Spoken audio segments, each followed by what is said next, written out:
that have a real impact. And I want to highlight one example. This week, the EPA announced that it intends to limit the kind of scientific studies it will use in issuing new protections to only studies that make public the private, personal, confidential information the people who participate in those studies, of the people who participate in those studies. Revealing that info is a clear ethical violation of any reputable research institutional review board in the United States. The type of studies you want to exclude are the same kind of scientific studies that were used to prove that lead in pipes and paints harm children, and that secondhand smoke is a dangerous carcinogen. We're talking about landmark studies such as the Harvard School of Public Health 6-city study, which proved a connection between air pollution and early death back in 1993. That just by living in a city with poor air quality, your average life expectancy was lower than those who didn't. This study later became the basis of fine particulate matter regulations in the Clean Air Act. When you were here in December, you and I spoke about fine particle matter, which, thanks to studies based on confidential patient health information, we now know is associated with premature death, asthma attacks, chronic bronchitis, decreased lung function, and respiratory diseases. You acknowledge these risks and agree that there is no safe level of fine particle pollution, but your new policy would block EPA from considering the studies that have shown these dangerous health implications. So do you deny now that fine particle pollution has these health impacts, and will this new regulations cause your agency to disregard these sentinel studies? If they provide the data and methodology to the agency and the findings, well, that is a clear used. Violation of ethical rules protecting patient confidentiality. Who's protecting the subjects in those studies? So you have promised us a replacement rule for the Clean Power Plan. Will that replacement rule acknowledge the health impacts of fine particle pollution? We actually have been, as you know, a proposed rule in the marketplace on just that issue. Well, you know, I mentioned the risks of lead in drinking water.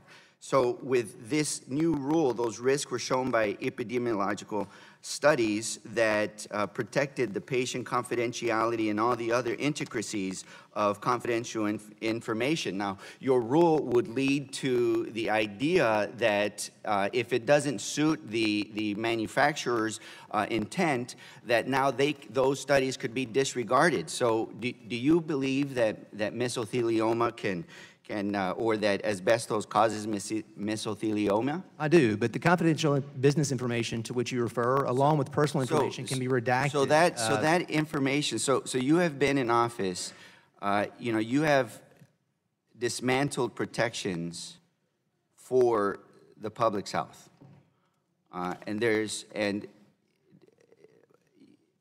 protections for children who suffer asthma, seniors with respiratory illnesses, and you demonstrated a disregard for true scientific study, the scientific process, and the confidentiality of people who want to participate and help further our collective knowledge to protect the public good. You have done this to allow your rich and powerful corporate friends to create more pollution in order to increase profit at the expense of the common good.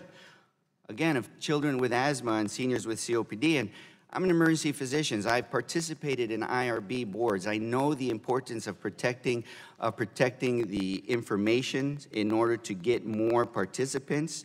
And I have also treated children with asthma gasping for air or seniors at their last wit's end.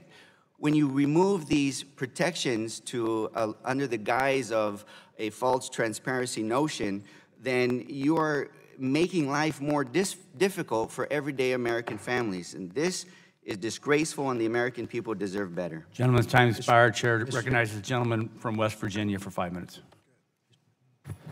Thank you, Mr. Chairman, and thank you, Administrator, for coming before us. I think that was the first policy question you got from the other side of the aisle, observation. And to the public, I think this has been a lot of a classic display of innuendo and McCarthyism that we're seeing too often here in Washington that unfortunately I think works against civility and respect for people in public office. I'm hoping we would be able to stay on policy today as much as we could, but I can see some just can't resist the limelight, the opportunity to grandstand. So having said all that, I thank you for what you've done. You've been able to stay disciplined on these policies. I know in West Virginia the impact it's had on brownfield legislation, of what you're doing on that. I see the rollback of some of the regulatory reform, that there's hope now. A lot of the people in the fossil fuel industry that they could see that deterioration in the past 8 years prior to that. There's some hope. We're seeing the economy start to rebound thanks to you and the administration of taking this fight on. So I know that if I could, I know just an example here was an example that despite what's been said to the achievements that you've made, that the EPA just awarded $1.9 million to research in drinking water having to do with Flint, that research in Flint. People are ignoring the progress that we're making, and they're trying to make this another attack on President Trump. And unfortunately, there's a lot of people that are going to go along with that. So if I could get back to one of the things that has disturbed me some with the some of the events over the last numbers of years was we had a good friend in Leslie Lampton, who passed away last week. Lampton has Ergon refinery located in Mississippi, but they have the only refinery in West Virginia. It's a small, kind of a boutique operation at 23,000 barrels. I know the definition of a small refinery is 75,000 barrels, so they are a third of the size. But yet they're struggling meeting all the qualifications, all the requirements of a major refinery. Is there something that we could work together, or something to help out these small refineries so that they can compete? Because they can't handle the RINs. They don't have a market for that with them. So is there something that we could be doing to help out these boutique refineries? Congress has been very helpful in providing a small refinery exemption under the statute. It is objectively determined. It is 75,000 barrels, as you indicated, production. And we had received, I think, 24 applications in 2017, a little bit over 30 in 2018. And I would say to you that the volatility of the RIN trading platform is creating instability across the entire RFS discussion. So it's really in everyone's best interest to get more clarity and confidence in how this RIN trading platform and relief needs to occur. It's going to benefit the ethanol industry, benefit the ag sector, and I think benefit those that are suffering with the RIN obligations. And so it is our hope that we can chart a path forward with Congress to achieve those kinds of outcomes. Okay. Mr. Administrator, for numbers of years, we were working to try to get resolved something it was sitting out here for 30 to 40 years, was the coal ash issue, and we got that taken care of 2 years ago. But my question then back to you as Administrator is, are there states that have opted not to put together their own program and turn it over to the EPA? Or can you help us give me an update on where we are with some of the state implementation? We've provided guidance to the states with respect to developing their own programs, and very few states have actually done that, to your question. And we are working with those state partners to equip and educate them on the option by providing the guidance. I think it's important that they pursue it, and I think it's important they pursue it in a timely way, and it hasn't taken place yet. Have any states chosen not to put together their own program? I just think it's early, it's nascent in the process, and I think it's just very few early adopter states so far, and that's the reason we're working hard to educate and inform those states. Mr. Administrator, thank you for handling all these issues, and I hope that we can stay on policy and talk about some of the progress that's been made, because I think it's been good for the environment. Thank you. Yield back. Gentleman yields back time. Chair recognizes the gentleman from California, Mr. Peters, for 5 minutes. Thank you, Mr. Chairman. I do want to ask a couple questions about the Superfund program, particularly about your friend, Mr. Albert Kelly, who you put in the charge of the program, despite his past. He was scheduled to appear before the committee in January, but he backed out at the last minute, citing travel obligations. I know my colleagues on both sides of the aisle were disappointed in that, but Mr. Kelly sent a letter for the record that he would be willing to answer any and all of our questions regarding his lifetime ban from the banking industry and the illegal activities that led up to that. It's now more than 3 months later. We've gotten no information from Mr. Kelly. We're told that political leadership has been preventing him from speaking with us, and if that's true, that's certainly disappointing. 2 weeks ago, you were interviewed on Fox News by Ed Henry, and he asked you several questions about Mr. Kelly. In the interview, you said that the details of the settlement with the FDIC were private and that none of us really know what happened. So my question is, if Mr. Kelly is happy to share the details of his lifetime banking ban as a matter of transparency, is he not telling us the truth, or are you stopping him from doing that? I think Mr. Kelly, if he's willing to share that with you, he should do that. Terrific. And, okay. And I would encourage him to do so. Because we do think that it's important issue of transparency. I'm glad to hear that. The FDIC ban is not the only concern about Mr. Kelly. It's been widely reported that his family abuts a Superfund National Priorities List site. He's the head of the Superfund program, creating at least a perception of a conflict of interest in that he might be favoring the site that's next to his property. You've mentioned that one of your goals is one of your values is that you're committed to good stewardship of taxpayer resources. Has this financial conflict been reviewed by EPA ethics officials? And if so, were they provided with all the necessary information to conduct that review? I don't have knowledge about that, Congressman, if that's happened or not. All right. Certainly we would ask that that be done. When you came to testify before this subcommittee in December, you claimed that you had to remove scientists from EPA's Science Advisory Board because of, quote, the appearance of a lack of independence. John Conkus, your Deputy Associate Administrator for the Office of Public Affairs, who's tasked with reviewing millions of dollars of grants for EPA, was approved to provide media consulting advice to unnamed clients, likely including his prior clients from his Republican-affiliated consulting firm. Were you aware that Mr. Conkus was continuing to work as a media consultant for outside clients? I'm aware that the ethics officials at the agency approved that. That's what I'm aware of. Don't you think this creates an appearance of the lack of independence? The ethics officials didn't believe that. Do you have an opinion personally about that? I don't know, but I don't know anything about the contract. I just know that the ethics officials approved that transaction. It just seems to me that if he's working for people outside the agency with his fingers inside the agency, that could be a lack of independence, and I'll just offer that as my own observation then. You brought in Jeff Sands directly from Syngenta, which was facing a very large fine from EPA for failing to protect its workers from a dangerous pesticide, chlorpyrifos. During his brief tenure at EPA, this fine was reduced from $4.9 million to $400,000. Were you personally involved in this decision to reduce this fine?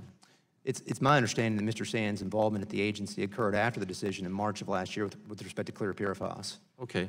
Without respect to the timing then, were you personally involved in the decision to reduce this fine? I was not. And I guess, I think I would suggest it also creates at least the appearance of bias and independence. And now it's come out that your head of security, who was promoted to that role after you fired his predecessor for questioning your security spending, did outside investigative work during the 2016 presidential election for American Media Incorporated, the publisher of National Enquirer. That includes the period when AMI purchased and killed a story about President Trump having an affair with a playmate. Do you think that outside work at least creates the appearance of a lack of bias? It's my understanding that's being reviewed, and I was not aware of that outside contract, and it's being reviewed. Okay. I guess, again, I'd say you're not answering the question. I think it creates at least the appearance of bias, and we'd like to see attention to that. Finally, I guess just to follow up on the first question, is it are you willing to produce Mr. Kelly to answer the questions before this committee? I'm not standing in the way of Mr. Kelly providing information to this committee or any other committee, and that's a decision that he can make and provide that information. In the interest of transparency, would you be willing to direct him to come and answer those questions? I don't know if I have that authority. I would encourage him to do so. If you have that authority, would you be willing to exercise it? I would encourage him to do so. I'll take that as a no. I'll yield back. Gentleman yields back time. Chair, and I recognize the lady from Tennessee for 5 minutes, Congresswoman Blackburn. Thank you, Mr. Chairman and Mr. Administrator. Thank you for being here. We do have questions about the budget, and we're always interested in ways we can stop federal overreach, and that is something that is so important to my constituents in Tennessee and something that we hear about a good bit. And they want the EPA to kind of get off their back many times when they're manufacturers and when they're farmers. And as a matter of fact, talking with some of my farmers at Mule Day in Columbia, Tennessee, they were talking about the WOTUS rule, and I want to ask you about that because They say that they have to move heaven before they can move earth. And so they want to get the EPA off their farms. And they're very grateful that we've had the delay in the WOTUS rule. And it's important to them, it's important to manufacturers. They feel like they can move forward and do something, and they're not fighting with this rule. So I want you to talk a little bit quickly, because I've got one other question for you, about where we are with the repeal and the rewrite on WOTUS, and then the cost of implementing that rule, and what you all have ascertained through your cost-benefit analysis of what the cost of compliance of that rule would have been. Well, I'll address a couple things, Congresswoman, in response to your question. First, the decision on repeal, as well as the replacement to the 2015 rule, will all occur in 2018. We will be done with that process this year. Okay. As you know, and you made reference to that, the compliance dates have been extended, but we actually have two other rules in the marketplace. One is to rescind the 2015 rule, and then a proposal will be coming out next month with respect to the replacement that will be inspired by Justice Scalia, and I believe the intent of the Clean Water Act with respect to the definition of a water in the United States. Okay, thank you. Let's talk about fuel economy standards. We have auto manufacturers in Tennessee and in Franklin. We've got Nissan, the plant's over in Smyrna. We've got GM, which is in my district down in Spring Hill. You've got Volkswagen over in Chattanooga. One of the things they talk a lot about are the fuel economy standards and the cost per car that trying to go to these new economy standards would do. And you've talked about adjusting the standards. So there again, I want you to talk a little bit about where we are when it comes to adjusting those standards, and then what you see as the cost of implementing, and then the cost of compliance. Well, Congresswoman, as you indicate, we recently issued a midterm evaluation that occurred in April of this year, and we determined that the standards that have been set were too ambitious and didn't meet the facts and data that we currently have at present. So we started, or will be starting very soon, a rulemaking process along with DOT to reevaluate those standards. I think what's important about the CAFE standards is we ought to endeavor as a country to set standards for lower emissions on cars that people actually want to buy. You know, and I think what's happened for a number of years is that we've created these arbitrary levels that has put a certain sector of the cars in the marketplace that no one's purchasing, which means they stay in older vehicles, which actually defeats the purpose of the very act. So we are working with DOT in collaboration, interagency, to address that, and that proposed rule will be coming out very, very soon with DOT. Okay, that sounds great. I think you're exactly right on that, and we hear that not only from manufacturers but from the dealers, that the economy standards have pushed forward vehicles that people don't want to purchase many times. And so they are staying in the car longer, or they buy a bigger car that is heavier, that they feel like is going to be a safer vehicle for them. So I appreciate you being here today, and I will yield back my 30 seconds. Chairman, thanks to the gentlelady. Chair, now recognize the gentleman from Texas, Mr. Green, for 5 minutes. Thank you, Mr. Chairman. I want to, Mr. Administrator, I want to thank the EPA for a recent announcement of agreement was brokered between International Paper and the McGinney's Industrial Maintenance Corporation, which are the responsible parties for the site cleanup of San Jacinto docks and waste pits in East Harris County in Texas. Over the past 10 years, Congressman Poe and I have shared that area, although now it's in Congressman Babin's district. Our district lines change pretty often in Texas, anytime a federal court decides it. So, so we've been working on it for 10 years, and I want to thank you for that. The reporting on the agreement stated that right now the remediation process is expected to take about 29 months. Do you know, or can you say, how certain is that timeline? Because having watched other Superfund cleanup sites, once you get into it, you always find other problems. So. Well, I feel very confident about the timing on that, Congressman. Region 6 there in Texas and headquarters the partnership that existed there, working with the local community, is exactly how this should work. There was a temporary solution that had been put in place at San Jacinto, and it threatened the health of citizens in that area. And this is a permanent solution that will be provided within the time period you described, and at a cost of $115 million. Well, and I know that's expensive, but again, this area is developing, and for years we've had signs up at the San Jacinto River and Upper Galveston Bay about expectant mothers and children shouldn't eat the crabs or the fish. But when I go out there, I don't see anybody that's not crabbing or fishing. So it's really important to get it completely cleaned up so it can be restored. It's also an area where we park a lot of our barges in the Houston Ship Channel. And recently those barges break loose when there's a storm or a flood, and they will break that cap, the temporary cap that they have. And EPA has been really good on the job, the regional office in Dallas, to make sure they keep that pollution, that dioxin from continuing to come out. Let me go to our... But if I may, Congressman, I think with the hurricanes that came through last year, there was significant concern about those temporary measures being displaced, which was really what hastened a solution with respect to a permanent solution. Yeah, Hurricane Ike actually broke the temporary type, but that was coming from the Gulf. Our problem last year was the flooding coming downstream from it hurt that. And also, like I said, barges came loose from their mooring and ran into it. Let me talk about the renewable fuel standard, because if you know the area that I represent, at one time I had 5 refineries, now I only have 3 of them. And, but the American Petroleum Institute and ethanol industry agree on, there's not much they agree on, a number of waivers the agency's granted under the small refinery exemption under your watch has managed to get everyone's attention. API wrote you a letter in February and stated their belief that EPA should not grant small refiners exemptions. The law provides flexibility when it comes to small refiners. However, the press reports that the EPA has been given as many as 25 waivers, including some that refineries are not experiencing hardship, and some may not be that small. The smallest I have in my area is 100,000 barrels a day. The other ones have 250,000 every day.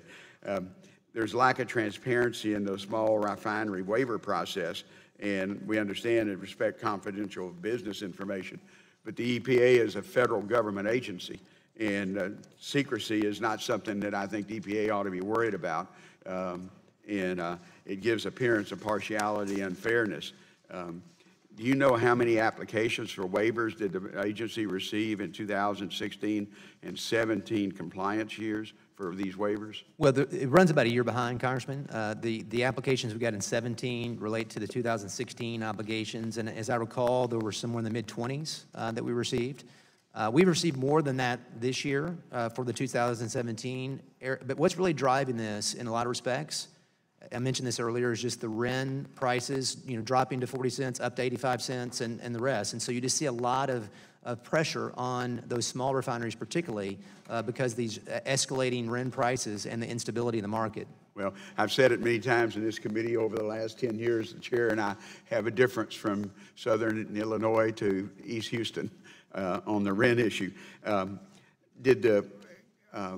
Has the agency granted any waivers to facilities that output exceeds 75,000 barrels a day? We look at it on a facility-by-facility basis, and the statute says that it's 75,000 barrels or less. So it's objectively determined in that regard. Gentleman's time's expired. Chair now recognizes the gentleman from Texas again, another one, for 5 minutes. Mr. Olson. I thank the chairman, and Mr. Pruitt, welcome. I wish your second appearance before this committee was under much different circumstances. As you know, there's been many press reports about problems at the EPA under your watch. These problems can't be solved by Congress or this committee. That is not our role. The solution is between you and President Donald Trump. You work at his pleasure, and that's pure and simple. But today, right now, you're America's EPA administrator, and my home district of Texas 22 needs you to work hard for our district. We're still trying to recover from Hurricane Harvey. We also need to have a Clean Air Act that actually works with local officials, local governments, to make our air cleaner instead of pursuing goals that can never be achieved with technology that doesn't exist. On Harvey, I have to publicly thank you for two things. First of all, your EPA helped my home county of Fort Bend break through this whole log jam of regulations to allow us to start dredging our flooded bayous, our flooded waterways quickly and get that stuff taken care of. You did that, sir. Thank you so much for letting my home county get moving forward. Also, I want to echo my comments from Senator Green. And by the way, this may be the only bipartisan thing you'll hear in this committee today, but it's true. I want to thank you for all the hard work you did to fast-track efforts to use the Superfund to clean up the San Jacinto waste pits. As you know, Hurricane Harvey displaced the protective caps. We don't know how much dioxin, cancer-caused dioxin, exploded out of there. You stepped up like that with a problem to fix, with a plan to fix that, and that'll be fixed sometime, as you mentioned, within the next year or so at the latest. So thank you, thank you, thank you for that. My first question is about ozone and air quality. This committee has heard over and over about how the impacts of ozone and pollution, some of this happens outside of our control, yet for some reason we have to regulate that. This ozone comes from as far away as China, or maybe as close in Texas as forest fires in Bastrop County a couple years ago. These uncontrolled sources, which EPA calls them, can create chaos for compliance with their rules by local governments. They are just frustrated, frustrated, frustrated. Our president recently asked you to respond faster to states' petitions for relief under exceptional events and international emissions provisions of the Clean Air Act. For 8 years, those were never used before. Now you have a great weapon to help us out.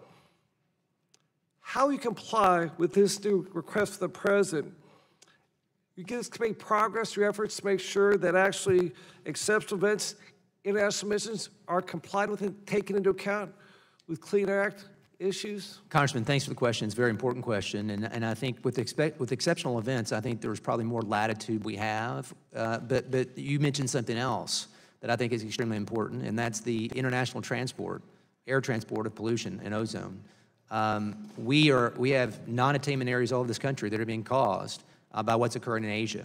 There's been much effort, much work done by industry and states and citizens across the country to lower emissions with ozone, and we've made tremendous success.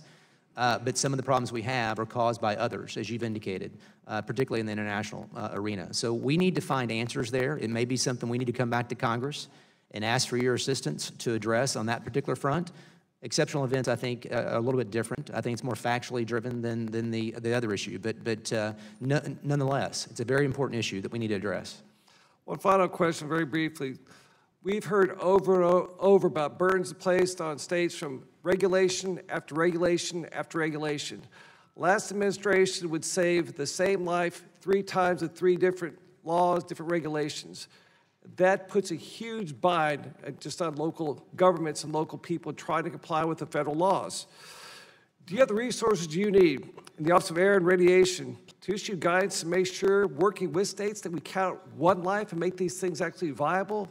Well, I mean, as I came into this position, we had 700 state implementation plans, SIPs, where states had invested money and resources to actually provide a plan on how to improve air quality, and they were sitting on a shelf. We've moved on 350 of those. I mentioned that in my opening statement. But we need to focus on those priorities, partnering with states, and the first place to start is to work with them on those state implementation plans. Gentleman's time's expired. Chair recognizes the gentlelady from Colorado, Ms. Duguette, for 5 minutes. Thank you, Mr. Chairman. Administrator Pruitt, when you were in front of this committee in December, we discussed the installation of a soundproof privacy booth in the administrator's office, or the SCIF, at a cost of over $40,000. At that time, you told me that your view was that the expenditure was appropriate, despite the fact there were 2 other SCIFs at the EPA. Is that correct? This is actually not a SCIF. Okay, well, whatever it is, the soundproof booth, you expressed your view that it was appropriate, correct? Yes or no? I didn't express that $43,000 Yes or no? was appropriate. Okay, you're not going to answer my question. Did you know at that time that this expenditure violated Section 710 of the Financial Services and General Government Appropriations Act and the Anti-Deficiency Act? Yes or no, sir? It's actually depending on the Office of General Counsel at the agency that So that's you're not the going to case. answer that question to either. Do you know whether any one of your staff knew that that expenditure violated these two laws? Yes or no, sir? The OGC, again, has indicated that their opinion is it's not a So violation. you're not going to answer that question. If we can please give the witness a copy of the April 16th, 2018 letter. Are you familiar with that letter from the GAO, Mr. Administrator? Yes or no? I'm familiar with the GAO's decision, yes. Thank you.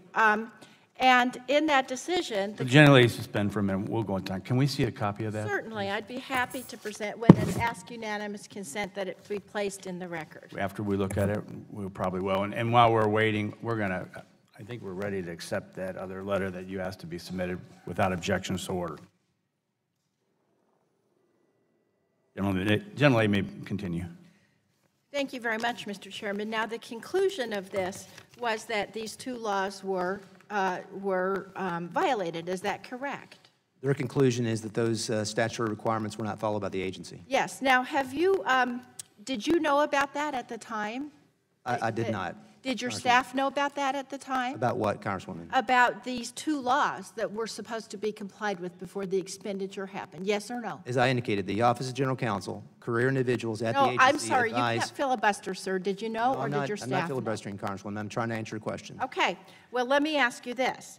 The EPA has the ability to impose penalties for this illegal activity. Will you or your staff be subject to these penalties, yes or no? We are investigating this internally with appropriate individuals, both here as well as So you the don't know. Inspector General. All right. My next question, sir, is would you agree that public officials should be held to the highest standards of ethical conduct? I believe that, yes. Yes. Now, in that vein, I want to ask you about two troubling financial housing transactions that you've been involved with as a state and a federal elected official. In 2003, you were an Oklahoma state senator with a state salary of $38,400, correct? And also an attorney with a law practice. Yes, correct? And also an attorney with a law practice. Okay. Now, you lived in a second home near the state capitol purchased by a shell company, Capitol House LLC, from a lobbyist, Marsha Lindsay, correct? It was not a shell company, Okay, but it was a LLC, Capitol House, correct? which is normally how you buy real estate in Oklahoma. You know, yes or no would work. I'm seeking to answer your question, Congressman. Okay. Now, what was your financial investment in Capitol House LLC? It was 1/6 of the purchase price, as I recall. And so what, do you remember the amount? I do not. I did not So negotiate you the actually purchase put price. that nor did I amount, you actually put that amount into the LLC, is that right? That was the portion that I was responsible for, And yes. did you actually pay that amount into the I did. LLC? I did. Thank you. Now, it's been reported that another lawmaker rented a room in that home and paid rent to you, although you never listed your share in the shell company or that rent on your financial disclosures. Is that correct? I don't ever recall that. Okay. Was that rental income distributed among the owners of the shell company in the proportion that you contributed to the company? K-1s were issued to each of the individual members. Those were reported as income through our tax filings, and so all income Did you was pay reported. taxes on that income? We did. Can we get that information, sir? I can Did you provide you the K-1. personally pay taxes on your income from that rental? I can provide you the K-1. That'd be great. Did you pay taxes on that income? As I indicated, I received a K-1 and made I that know part of you our filing. received a K-1. Did you pay taxes on that That income? was provided to my accountant in our filing. So you're not going to answer that question either? I'm answering the question, Yeah, Congressman. okay. Did you pay taxes on the income that you got for your share? Congressman, as you know, you provide information to your accountant, they determine what you pay. So you're not going to answer that question. Now, I have some other questions about your DC condo, but I'm out of time. And I just want to say to my colleagues on the other side of the aisle, and also to you, I'm not doing this to hassle you. I'm doing this because as elected officials and appointed officials, we have the public trust. Everything we do has to be to the highest ethical standard, as you just agreed with me. And when we have these transactions, it brings disrespect on us as The public gentlelady's officials time and as the job we do. has So I'm just expired. going to continue this, and I would hope you would be forthcoming with this committee. Thank Gentlelady's you. time has expired. That under unanimous consent request will be respected, and we'll put your letter, the GAO letter, into the record. The chair now recognizes the gentleman from Ohio, Mr. Johnson, for 5 minutes. Mr. Chairman, I served for 26 and a half years in the United States Air Force. And I do believe that public officials have a standard of conduct that should be beyond reproach. But so should members of Congress. And I think it's shameful today that this hearing has turned into a personal attack hearing and a shameful attempt to denigrate the work that's being done at the EPA and with this administration, and make this a personal attack rather than focus on what we're here to talk about, which is the budget and the functioning and the policy work being done at the EPA. So I'm going to try to redirect my questioning to you, Mr. Pruitt. Under the provision, under the previous administration, the EPA put severe squeezes on job opportunities and businesses in eastern and southeastern Ohio, which, by the way, we didn't make personal attacks when that happened. We talked about policy at the time. And this has had, our district has an abundance of fossil energy resources and energy opportunities. Today, we have an EPA that recognizes the importance of those jobs and is willing to work with the states like Ohio to provide a healthy balance between jobs and environmental regulations. That approach has made a real difference in my state and in my district, and I applaud those efforts at restoring sensibility. Along those lines, I'd like to talk a bit about new source review and the agency's work to date on some of the issues surrounding new source review. In February, this committee held a hearing exploring the challenges that new source review standards pose for our energy and infrastructure investments and opportunities. We learned that many companies avoid carrying out projects to improve existing facilities because they are afraid of being targeted by an EPA enforcement action for having incorrectly interpreted new source review requirements. I've been encouraged to see the EPA's recently released guidance memos clarifying certain NSR program requirements and policies. So, Mr. Pruitt, from your perspective, what is the goal of these NSR guidance memos and what impact are they having? Well, it's one of the greatest issues that I think we're dealing with at the agency to address that which companies want to do across the country, which is invest in capital infrastructure to improve the reduction of emissions. And so what we want to do is provide clarity. You mentioned a couple of memo guidances we've provided. One is a once in, always in approach that we took to this issue, along with a project netting approach that was a second step. So we are engaged in those kinds of initial steps. But overall, we're looking at a comprehensive rule that will address new source review in order to provide certainty and clarity to those across the country that as they make investments to improve outcomes as far as emission reductions, that they're not going to face new permitting requirements under the Clean Air Act. Yeah. Do you think the NSR program can be further reformed so that we continue to protect air quality while removing unnecessary burdens placed on industry? I mean, I do. I think, the Clean Air Act was last amended in 1990, 28 years ago, and so I think there are provisions of the Clean Air Act that should be looked at, and that's one. In regards to the Clean Air Act, how is the EPA striving to provide more flexibility and deference to state agencies?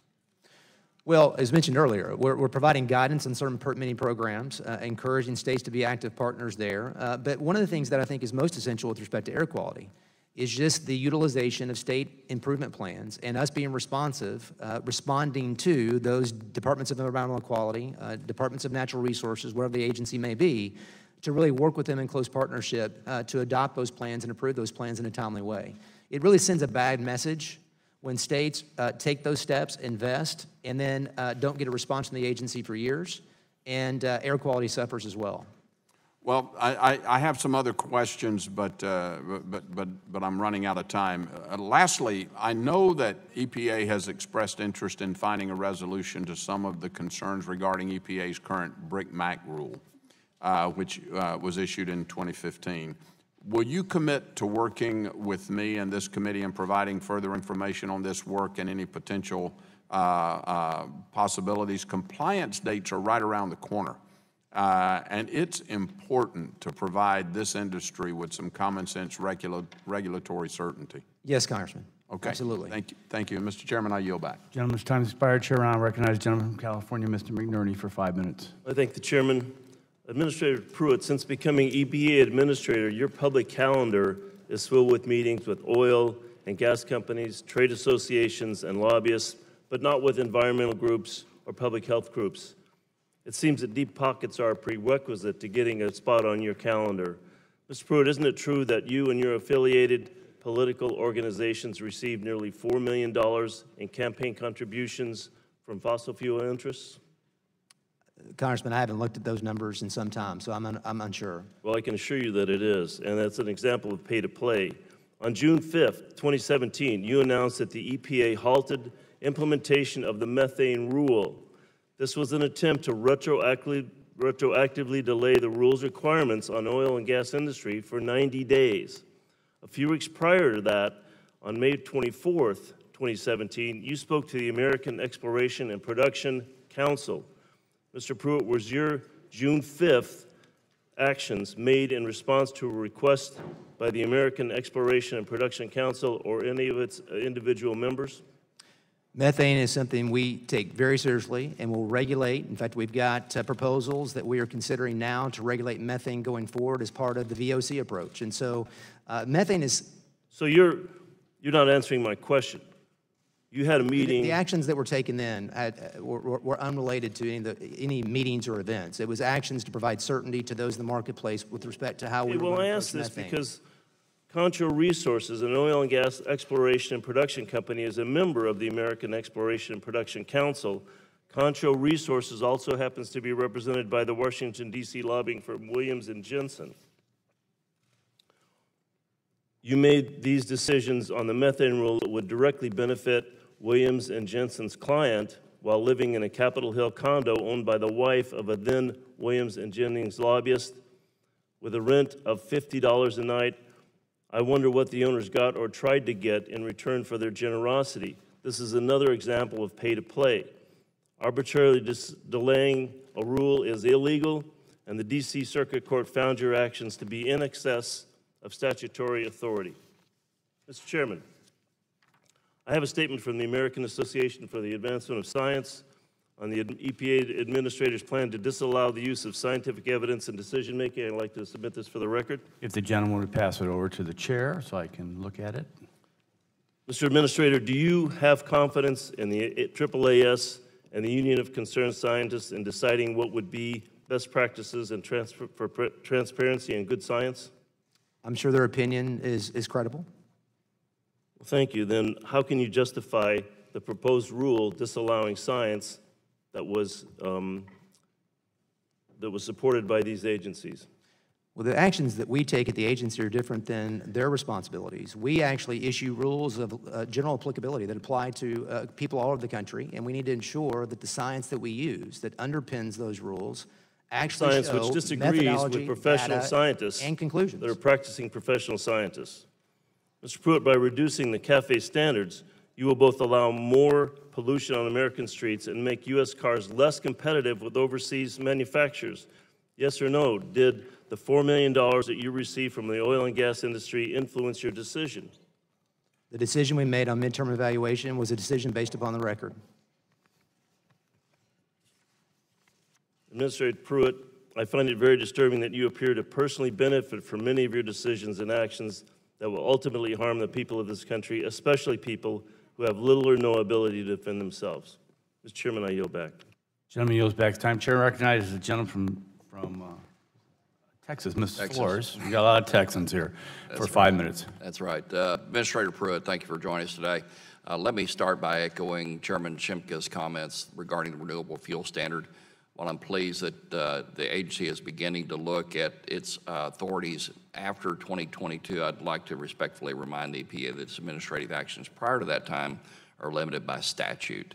Accordingly, I request that the agency work with Congress, particularly Chairman Shimkus, Mr. Welch, and me, as we try to develop interim and long-term solutions, fuel solutions that are good for the environment, good for auto mileage, good for the American consumers, good for the agricultural and ethanol interest, and really good for all impacted stakeholders.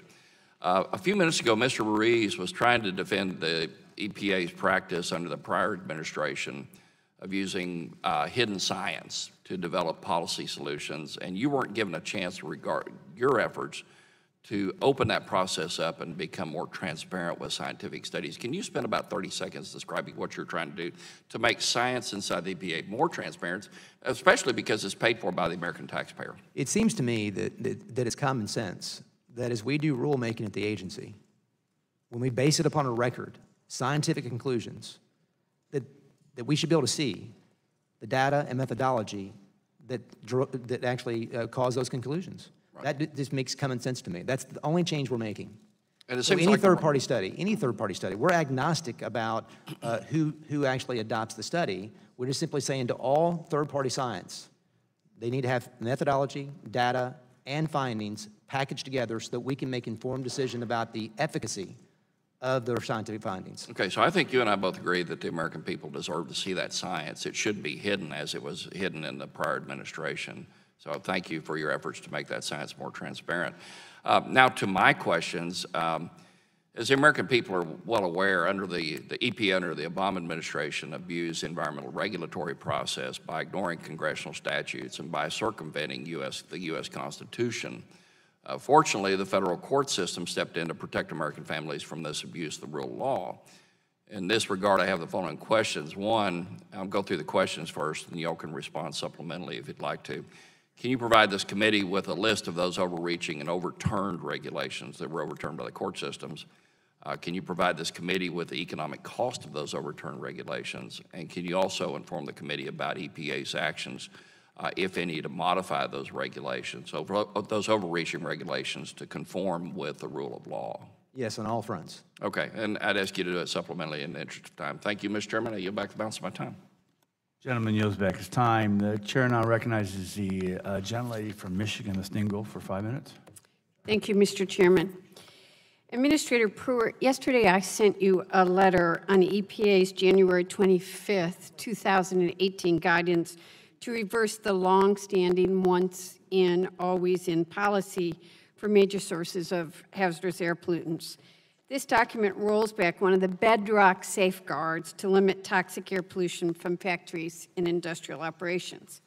The Clean Air Act requires EPA to control hazardous air pollutants to protect public health.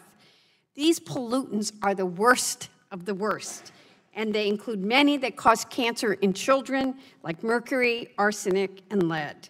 The law focuses on limiting these pollutions from industrial sources by requiring them to control their emissions using the Maximum Achievable Control Technology, or MACT. The once-in, always-in policy ensured that polluters continued to clean up their act and didn't backslide on their progress. But in the January 25th guidance, you punched a huge giant loophole in these critical public health protections, essentially allowing sources to increase their toxic air emissions with no consequences. At a Senate hearing in January, you were asked about the new once-in, always-in guidance and indicated that, quote, it was a decision made outside of the Air Program Office. It was a policy office decision, unquote. At the time, you didn't seem aware of the details, and that happens when you've got a lot of stuff. But I'm hoping now that you've had more time to familiarize yourself, and I'd like to ask you some questions. It's not clear whether EPA has any idea how many sources might increase their emissions of hazardous air pollutants as a result of this policy change, and I would like to ask you some yes or no questions. Yes or no? Did EPA determine which sources and how many would be covered by this policy change before releasing the January 25th guidance? Yes, there was a review of those issues, Congresswoman. Yes or no? And I would Thank say to you that this was an incentive to companies to actually invest in emissions. Okay, did you, yes or no, did EPA determine the location of these sources? That's something that I would have to, I don't know about the locations. Please, for the record. Yes or no, did EPA provide that? Yes or no, did EPA assess the magnitude of hazardous air pollution that could increase as a result of the January 25th guidance? It's actually a benefit with respect to providing incentive, as I indicated, to those major emitters to get into the minor Yes category. or no? So, I understand that they looked at that, yes. has EPA initiated or completed any of the previously mentioned analysis since the release of January 25th guidance? The work that was done was in support of the guidance that was issued. It is also not clear whether EPA has looked at the potential health effects of this decision. Yes or no, did EPA conduct an analysis of the health effects, including the potential increased risk of cancer, of this decision before releasing the January 25th guidance memo? That's something we'll have to provide and verify. Yes or no, did EPA conduct an analysis of the potential health effects of this policy on children, babies, or pregnant women before releasing the January 25th? That's something we'll have to assess and provide. Yes or no, did EPA conduct an analysis of the potential health effects of this policy on older Americans or those with chronic health problems before releasing the January 25th guidance? And I hate to be redundant, but that's something we'll have to assess and provide. Yes or no, did EPA conduct an analysis of the potential health effects of this policy on minority and low-income communities before releasing the January 25th? I would answer the same way. In the absence of information from EPA, a number of independent groups have taken it upon themselves to analyze the potential toxic impacts this policy would have on communities near and downwind from major sources. They found that the chemical industry stands to benefit substantially from this loophole. Have you met with any industry representatives who requested the repeal of this once-in, always-in policy? Again, this was a decision to provide incentive to companies to invest to lower emissions. There's no incentives for pollution. I'm going to conclude with one different subject because this is very important to me. You recently concluded the midterm evaluation of fuel economy standards for model years 2022 to 25.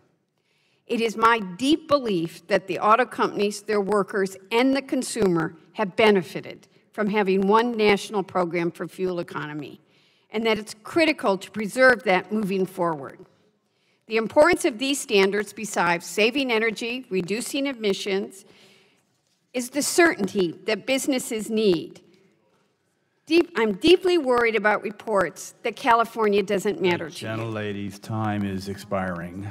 All right, I just want to say it's my hope that we can have one national program moving forward. If you do, we work on it together, everybody wins. Gentlelady's time's expired. We Want don't, to make the sure we're going to nation accept for submission into record the statement from the American Association for Advancement of Sciences. Just for our colleagues, note the chief executive officer is a guy named Rush Holt, who you'll all remember. So, Chair now recognizes the gentleman from North Carolina, Mr. Hudson, for 5 minutes. Thank you, Mr. Chairman, and thank you, Administrator Pruitt, for being here today. I have two areas of questions I want to jump into with you. The first relates to the chemical Gen X and the Cape Fear River back home in North Carolina. In your testimony, you highlighted the importance of safe drinking water and the EPA's efforts to proactively protect source water, as well as address contamination concerns. As I'm sure you're aware, my state of North Carolina is facing growing concerns over the emerging contaminant Gen X. I've engaged with you on this issue several times in the past. My concern is that we have a chemical that is spreading that we simply do not know enough about. I'm worried that on the EPA's website you state that a management plan for PFAS, the related family of chemicals, won't be developed until the fall of 2018. 2 days ago I received a letter from the Office of Water addressing some but not all of our questions that I've asked about Gen X. I understand EPA has posted comprehensive scientific literature related to Gen X on its website. But EPA is also developing human health toxicity information on Gen X to aid states and localities in setting or refining public health goals. I would just ask, sir, what information is EPA seeking that the literature it has does not already provide, and when will the results of the EPA's information development be available to the public? Yeah, very important issue, and I have talked to the governor there in North Carolina, and it's something that I'm aware of the issues in North Carolina. We will have a toxicity review by the summer. summer. With respect to Gen X. And as you know, this is an iteration beyond PFOA and PFOS. Gen X was a successive, chemical. I'm very concerned about its impact, and we are accelerating that tox review, and then we'll look at further steps in the fall. But we've been in communications with North Carolina and the governor particularly about that. Great. Well, I appreciate the attention you've put on this. What were the updates to EPA's risk management of Gen X based upon independent laboratory analysis of compounds found in the Cape Fear River water samples? And what about those findings can you discuss now? With respect to the toxicity review or other studies, Congressman? Well, there were the independent laboratory analysis of the compounds that was done. Yeah, that's part of the work that's being done to support the tox review that will occur this summer, and then there will be additional standards set in the future. But what we're trying to do is work with those states, like North Carolina, that have an imminent concern, and trying to provide them guidance as they adopt state responses as well. Okay. Well, then I don't know if you're able to make a conclusion yet, but was Gen X used in a manner that's incompatible with the consent agreement under the Toxic Substance Control Act? Are you in a position to determine that? That's something I'm not able to speak to at this point, but we can get you the information, Congressman. Great. Well, I appreciate the seriousness of which you've taken this and the work you're doing with our governor and us on this. So thank you for that. Governor Cooper has been very, very concerned about it and very focused upon it, and it's important that we address it with him and the state. Great. Thank you. I'd like to pivot now and discuss another area that you've highlighted as a priority for the agency, which is clean air. In the 47 years since the enactment of the Clean Air Act, the EPA has never taken an enforcement action against amateur racers who make modifications to vehicles used exclusively on tracks for racing. Do you support this policy? The policy of taking no enforcement? Yes, sir. I think it's wise, yes. Yeah. I appreciate that. In 2015, under the previous administration, the EPA slipped a few sentences into a 600-page unrelated rule that proposed to repeal this policy. And after a public outcry and a number of us raised concerns, they backed off. But they sort of left some ambiguity there about the legality of this. Would you support legislation clarifying that vehicles can be modified for racing and that doing so does not violate the anti-tampering provisions in the Clean Air Act, as long as those vehicles are not used on public roads but are used exclusively for competition? It's always helpful to us to get congressional clarity on these issues, so absolutely.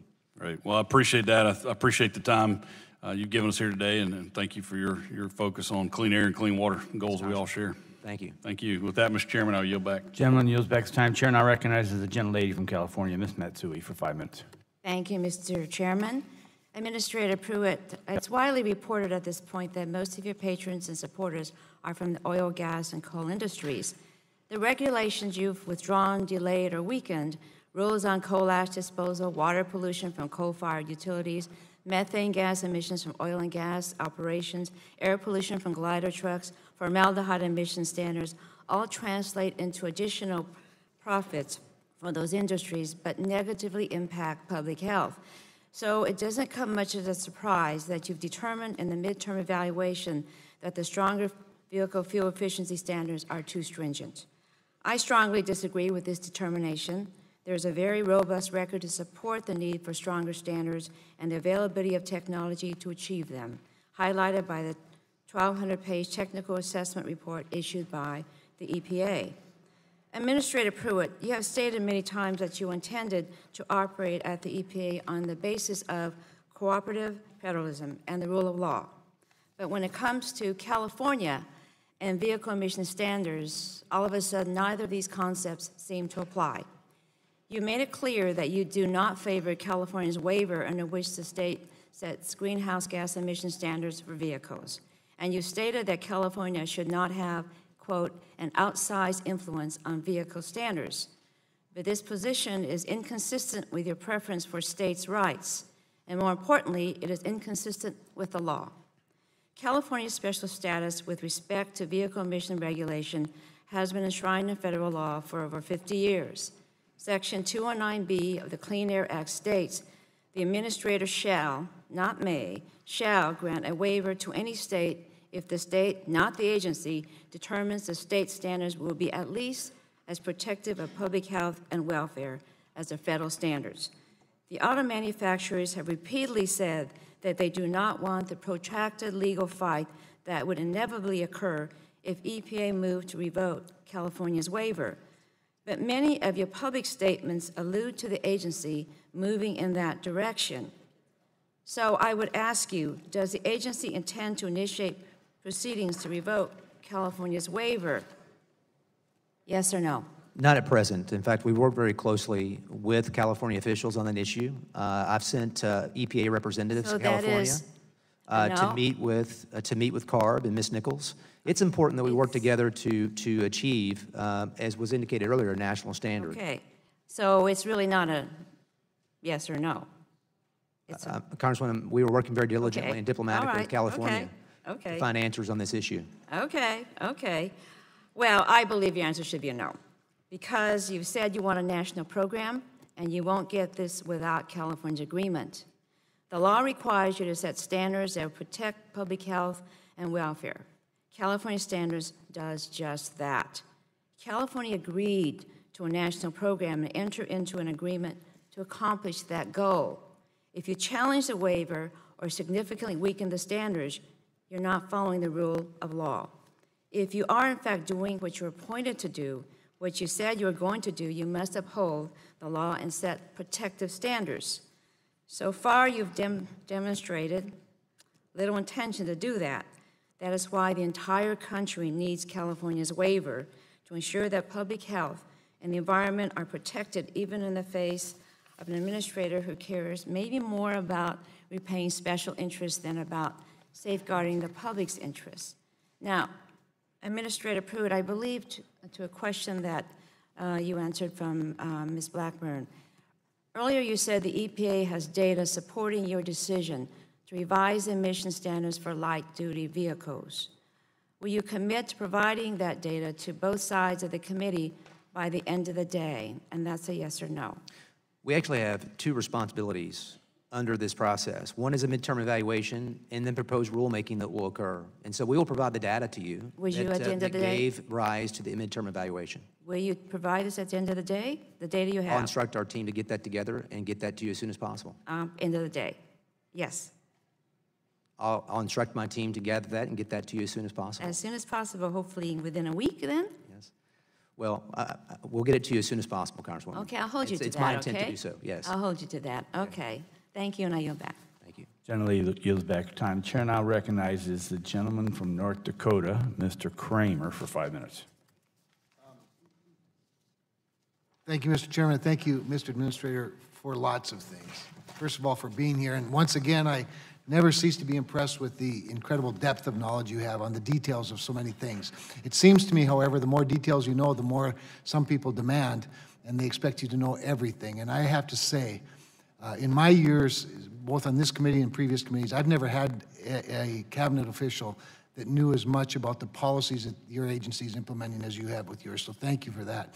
I also want to thank you for your incredible, not just understanding of, but commitment to cooperative federalism. It is something that has been lost in previous administrations, including by some of your critics that were predecessors to you.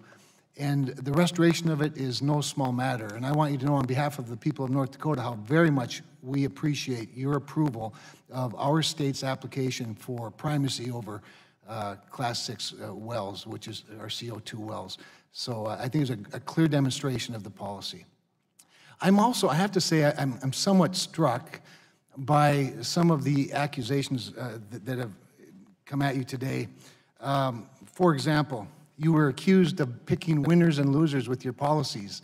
And I just have to ask, isn't the Clean Power Plan at its very core the picking of winners and losers by trying to regulate electric generation outside of the fence line? I mean, isn't that a picking of winners and losers? Well, I mean, the agency, in response to that, Congressman, actually defined a best system of emission reduction under the statute is being able to coerce decisions being made at the local level on how you generate electricity. So I think by definition, that was almost picking winners and losers. You've also been accused of hypocrisy. You've been accused of a lack of transparency by people who in the same breath are defending secret science as a means of carrying out their political philosophy, all the while accusing you of being the ideologue in the room. The irony is rich beyond rich with me. And I think if I may for a second, Please. I think what's important with respect to the scientific transparency, it doesn't apply to only certain studies. It applies to all third-party studies of every type. I mean, many members on this committee, I'm sure, would be very concerned that if API went out and did a study, didn't provide the methodology, didn't provide the data, provided conclusions to the EPA, and then the EPA acted on rulemaking with respect to methane or other issues, there would be tremendous concerns about that. So it applies to all third-party science, irrespective of the source. It just simply says data, methodology, conclusions matter, and the American people need to be able to consume that. Well, it seems to me, and I appreciated the inquiry earlier, and maybe you could elaborate a little bit on how personal data can be protected and is protected. Nobody's asking for the names of every victim of every, of every pollution source that's ever happened in the world or that's been sourced in any study. They're not asking for personal data. We're asking simply for the science to be revealed. I mean, you can protect personal data, right? Both the personal data, Congressman, as well as confidential business information. Both CBI and personal information can be redacted and can be addressed and still serve the purposes of the proposed rule. I have to say, I think, though, of all of the accusations today, it was interesting after about 4 minutes of defending the swamp, one of their leaders said so much for draining the swamp. Mr. Administrator, I think the greatest sin that you've committed, if any, is that you've actually done what President Trump ran on, what he won on, and what he's commissioned you to do in finding some balance in both carrying out the mission of environmental protection while at the same time looking out for our economy and jobs creation. And I just, again, for the people of North Dakota, appreciate that so much. In my remaining minute, if you take some time to just elaborate even a little bit more on the new source review issue, because in North Dakota, we have a number of existing plants that are finding it very difficult to even meet the spirit of the intent, if you will, of new source review. And I think it just seems to be working against itself. I mean, I think for the American people, as we talk about, I mean, what new source review is when you have a company that wants to invest sometimes hundreds of millions of dollars in their facilities to reduce pollution. They refuse to do so because if they invest too much, it's considered a major modification to the facility, which then requires what? Additional permitting responsibilities, which they may not get. So dealing with new source review is something that is very, very important to actually incentivize companies and reward companies who want to invest in better outcomes. It was talked about earlier with respect to once in, always in. That effectively is what that is, because under the category you have major emitters and minor emitters. And what we said is that as you are a major emitter and you invest and you actually reduce your pollution down to minor levels, you can actually be rewarded for that and actually, I think, incentivized to do that. Gentlemen, this time's expired. Chair recognizes gentleman from California, Mr. Cardenas, for 5 minutes. Thank you very much, Mr. Chairman, for calling this hearing. And also, I marked your words that you said that today, hopefully, we're going to be talking about policy and stewardship. So I hope that we can get that on the record as well on both of those fronts. Mr. Pruitt, welcome to the People's House. The list of your failures is long, and your wasteful spending is an embarrassment to government and very offensive to the taxpayers who pay all of our salaries. This administration is so packed with unethical behavior, but yet at the same time, you have to understand that your power directly impacts health and well-being of vulnerable populations in this country. Seniors, our children, our sick, and our disabled. It's tempting to ask why you spent nearly $68,000 on hotels and travel from August through February just in 5 months, and $50,000 on modifications to your office, including a privacy booth that cost over $43,000, and an oversized desk with ornate woodworking that costs over $2,000. But we already know that some of these purchases were made in violation of federal laws. When you appeared before the subcommittee in December, this subcommittee, you said that your phone booth is used for classified conversations and sensitive conversations with the White House. Has this $43,000 phone booth, has it been certified as a SCIF? And also, so using it are you using it for classified conversations? Is that appropriate? It has not been certified as a SCIF, and it does provide protection on confidential communications. And I think it's important, Congressman, to know where this originated. I did have a phone call that came in of a sensitive nature, and I did not have access to secure communications. I gave direction to my staff to address that. And out of that came a $43,000 expenditure that I did not approve. That is something that should Okay, so not you're occur not, in you're the not future. taking responsibility for the $43,000 that was spent in your office. You're saying that staff did it without your knowledge? Career individuals at the agency took that process through and signed off on it all the way through. Okay, so you were not involved in that? I was not involved in the approval of the $43,000, and if I'd known about it, Congressman, I would have refused it. Okay, that seems a bit odd. If something happens in my office, especially to the degree of $43,000, I know about it before, during, and after. But anyway, let me get on to my next points. I'm sure you can see the irony of this $43,000 expenditure, even though you're saying before the public that you're not taking responsibility for it. EPA's budget is far from unlimited. When you commandeer public resources for your personal use, other life-saving agency activities do suffer. In another troubling example, Millen Hupp, an EPA appointee who came with you from Oklahoma and was recently rewarded with a large raise over the White House's objections, reportedly went out to open houses and search for a condo for you. Mr. Pruitt, I hope you understand that using public employees for your private business is illegal. Turning now to your highly questionable condo lease from Vicky Hart, I find it highly concerning that you apparently never had an EPA ethics attorney review the lease before you signed it. Did you have an EPA ethics attorney look at that lease before you signed it? On the other issue, Congressman, I want to address that I'm not aware of any government time being used by Millen Hupp. She is a friend of both my wife and myself, and has been for a number of years, and she is a friend. Okay, you stated for the record that you're not aware that she used her official time. Thank you very much. But did anybody look, did any of the attorneys at the EPA look at your lease before you signed it? The review that took place afterwards. Afterwards, okay. And what did they say about that lease afterwards when they reviewed it? They said that the rate paid was comparable to other, what at least actually was comparable to Did they state that in writing or verbally? Actually in writing. In writing? Times twice. Okay, can you get a copy of that to the committee? We can get the ethics opinions to you, yes. Okay, thank you.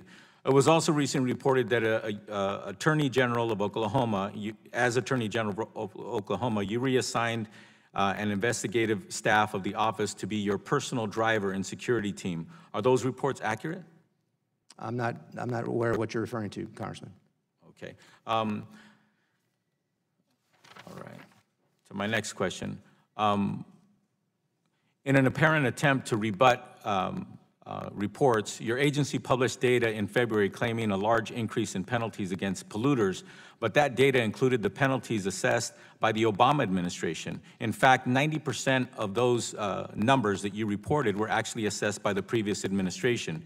Did you intentionally claim credit for the enforcement actions taken by the Obama administration to obscure your weak record on enforcement? Yes or no? In fact, the Obama administration cut agents at that office. We've increased the number of agents in that office. Thank you. On my Gentleman's time's expired. I just want to show you a picture of the Chair recognizes Los the gentleman Angeles from that I grew up in, Michigan. and that's the blue picture here. Chairman, the gentleman will suspend. His time is expired. The chair will recognize the gentleman from Michigan for 5 minutes. I thank the chairman, I yield. and I would thank the administrator for being here. I appreciate you taking the time to do this. It's important for us as we work in a relationship, a constitutional relationship, that we have time with you. So thank you for being here, and thank you for your policy efforts as you perform your functions. Minister Pruitt, last time you were before this committee, you told me that, and I quote, the Great Lakes Restoration Initiative is something that we should work together to make sure is achieving good outcomes. And I think it has, and we will continue that discussion as we head into 2018. I appreciate those words, but we've seen a lack of support for the GLRI. Again, in this FY19 budget request, the GLRI was funded at $30 million by this administration. Obviously, I was and am not okay with that level of funding, and worked with my colleagues on both sides of the aisle in the Great Lakes Caucus, an effort to restore full funding, which we did for that. And I certainly would love to stand on the banks of one of the Great Lakes in my district, Lake Erie, with you, and just have an opportunity to discuss further what is so important about 20% of the world's freshwater resources being there in the Great Lakes, and what a job we've attempted to do as Great Lakes states to make that work for us. Do you believe that $30 million is adequate funding for such a critical program? Well, I commend what Congress has done to address that. I think Congress restored that level to $300 million, I think, with the omnibus, and I remain personally and as administrator of the EPA committed to you. Will you make a request to the administration to work with us on that? I will continue to do that, Congressman. I'd appreciate that, because it's important, and I think, again, it's something that we want to, in the Great Lakes region, take care of that resource as good stewards, and I believe you do as well. Well, the challenge is there. The invasive species, we know, is an issue. We want to do all that we can. I was actually in Region 5 earlier this week, and obviously they're very focused on those efforts as well. I'm hopeful that we can find better outcomes as we go forward on the funding levels. Well, with that, with invasive species and with algae bloom, which has been significant, touching my district, across the line in Ohio as well. When we discussed last time, you mentioned that there would be an interest. Let me find. You said it's something that we ought to do going forward, and ensure that there's a partnership like that and specifically referring to agriculture and interior. Have you had an opportunity to talk with Sonny Perdue or Ryan Zinke about this issue of algae bloom and how to address it in the Great Lakes? Secretary Perdue and I have actually talked about issues with respect to geographical focal areas, but Ryan and I have not. And I think it's important, as I indicated, for states like the Great Lakes Initiative. You have states that have joined together, partnering and collaborating with the federal government to achieve better outcomes. And I think that's an example of true federalism. Is there anything I can do to assist in bringing that coalition together? I'd be delighted to stand on the banks of Lake Erie with you and we ought to Secretary do it, Zinke. And yes, we ought to do that together with the other two individuals as well. Okay. Next topic is the constant threat of invasive species. I believe we have an administration right now that isn't committed to some of the shipping interests in Illinois and Indiana that there were before, and I don't discredit that. But we have a water resource that could be impacted in many different ways, recreationally, commercially as well, if Asian carp, one of those species, were to get in to the Great Lakes. Can you please provide an update on what your efforts have been with the Army Corps of Engineers that have been dragging their oars in the water for too long on this issue? Have you had any significant contact with them in moving this issue forward? I have had contact with Secretary Eppers as well as R.D. James there at the Corps on a multitude of issues. I don't recall speaking about this particular issue, but I appreciate you making me aware of it, and we will talk to them about their involvement. Yeah, if you could get on that. That is just so significant, and it's amazing right now, though we've seen DNA that have come from carp in the Great Lakes thus far. We're not seeing the impact of the fish themselves. We can't have that happen. If it happens, there's no turning back, and this is an environmental protection issue. And so I hope that you'll check into that further, and I certainly would like to check with your office. Gentlemen, this time's expired. Chair recognizes Gentleman Georgia for 5 minutes. Thank you, Mr. Chairman. Thank you, Mr. Pruitt, for being here. As you know, I have the honor and privilege of representing the 1st Congressional District of Georgia, which includes the entire coast of Georgia. It also includes the Savannah Harbor. The Savannah Harbor Expansion Project is a $1 billion project, arguably the most important economic development project in our state's history next to the interstate system. It supports the infrastructure and economic principles that were laid out by President Trump. It is exactly that. This is what he has been talking about when he's been talking about investing in the infrastructure in our country. It is one of the most studied projects in the history of mankind. We started this project in the late 1990s. Since that time, 3 ports in China have been started and completed, yet this is not completed yet. Back when you were here in December, I brought to your attention the Tier 4 emission standards that are being required for the harbor pilots and for their boats, and the problem that it was causing us then. You understand that unless we can get those ships in and out of port, it does us no good to invest $1 billion into this project. We have to have those harbor pilots and their vessels in order to get these ships in and out of port.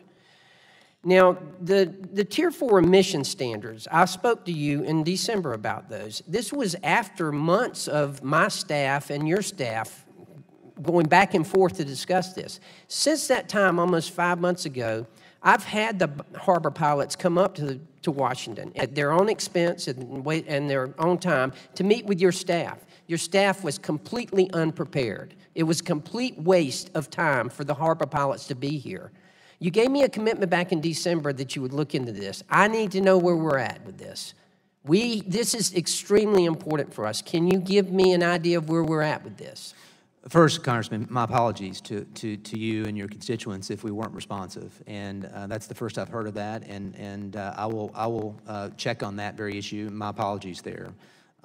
Secondly, as I shared with you recently, we are actually sending representatives, I think, to California to meet with the architect on the construction of the vessels to determine whether there's a way to When will they be going to California? I think this month. I think it's happening this month, April? May, I'm sorry. May. It's happening in May. So next month. Yes. Can I have a commitment that we're going to get this fixed? Are you personally involved in this? Are you personally looking into this? I am now. You are now, as of today. But you told me you were in December. Yeah. Now you're telling me today. I want to believe you. Yeah. So my communications to the team in December were to take steps, and apparently that's not been done. That has not been done. So I will be personally engaged on this going forward. I certainly hope so, because, look, I want to help you, okay? Because I want you to help me. This is extremely important. This is, as I said before, the largest economic development project in the state of Georgia since the interstate system. We've got to have this done. If we don't have the bar pilots, if they don't have the vessels, and the manufacturers telling us that they cannot meet the Tier 4 emission standards and build these vessels that they need. I think it's also a competitive situation with other regulations outside of our agency that are causing a certain type of vessel along with the engine. So there is work to be done. I just need a commitment. Can I have a commitment from you that this will be resolved in 30 days? You have a commitment from me to get engaged on this issue with our Air Office to find answers. Can I have a commitment from you that you will get this resolved as soon as you can? I will find answers to this within 30 days. Okay, I can't stress to you how important this is. Also, the Tier 4 emission standards are causing problems with generators. They're not able to build the large 1 megawatt generators. And keep in mind now, I said I represent the entire coast of Georgia. We have hurricanes in Georgia. Therefore, we need generators. In fact, in one 11-month period, we had 2 hurricanes. They cannot make these. Will you commit to reviewing the Tier 4 standards to see if they're practical? And if they're rational? Yes, I will engage in conversations around this issue with our office to see what the options are. The last thing I want to ask you about is biobutanol. It's my understanding that you have a comment. I'm sorry? About what, I'm sorry? Biobutanol. Okay. This is one of the biofuels that is an alternative fuel. And it's my understanding that you have a comment period that's about to end at the end of April. Is that correct? I can verify that. Okay, well, please verify that, because as you know, the ethanol additives cause a lot of deterioration to marine engines. Biobutanol, as I understand it, is much better, much more compatible for marine engines, and we need that to come to market. When this comment period is up, I hope that you will act on it. Is that a new pathway for advanced categories under the RFS? Is that what you're referring to? Yes. Okay. Gentleman's time's expired. Thank you, Mr. Chair Chairman. recognizes the gentleman from Mississippi for 5 minutes. Mr. Harper. Thank you, Mr. Chairman. Administrator Pruitt, welcome. It appears that it's become a political blood sport to try to destroy anybody associated with the Trump administration.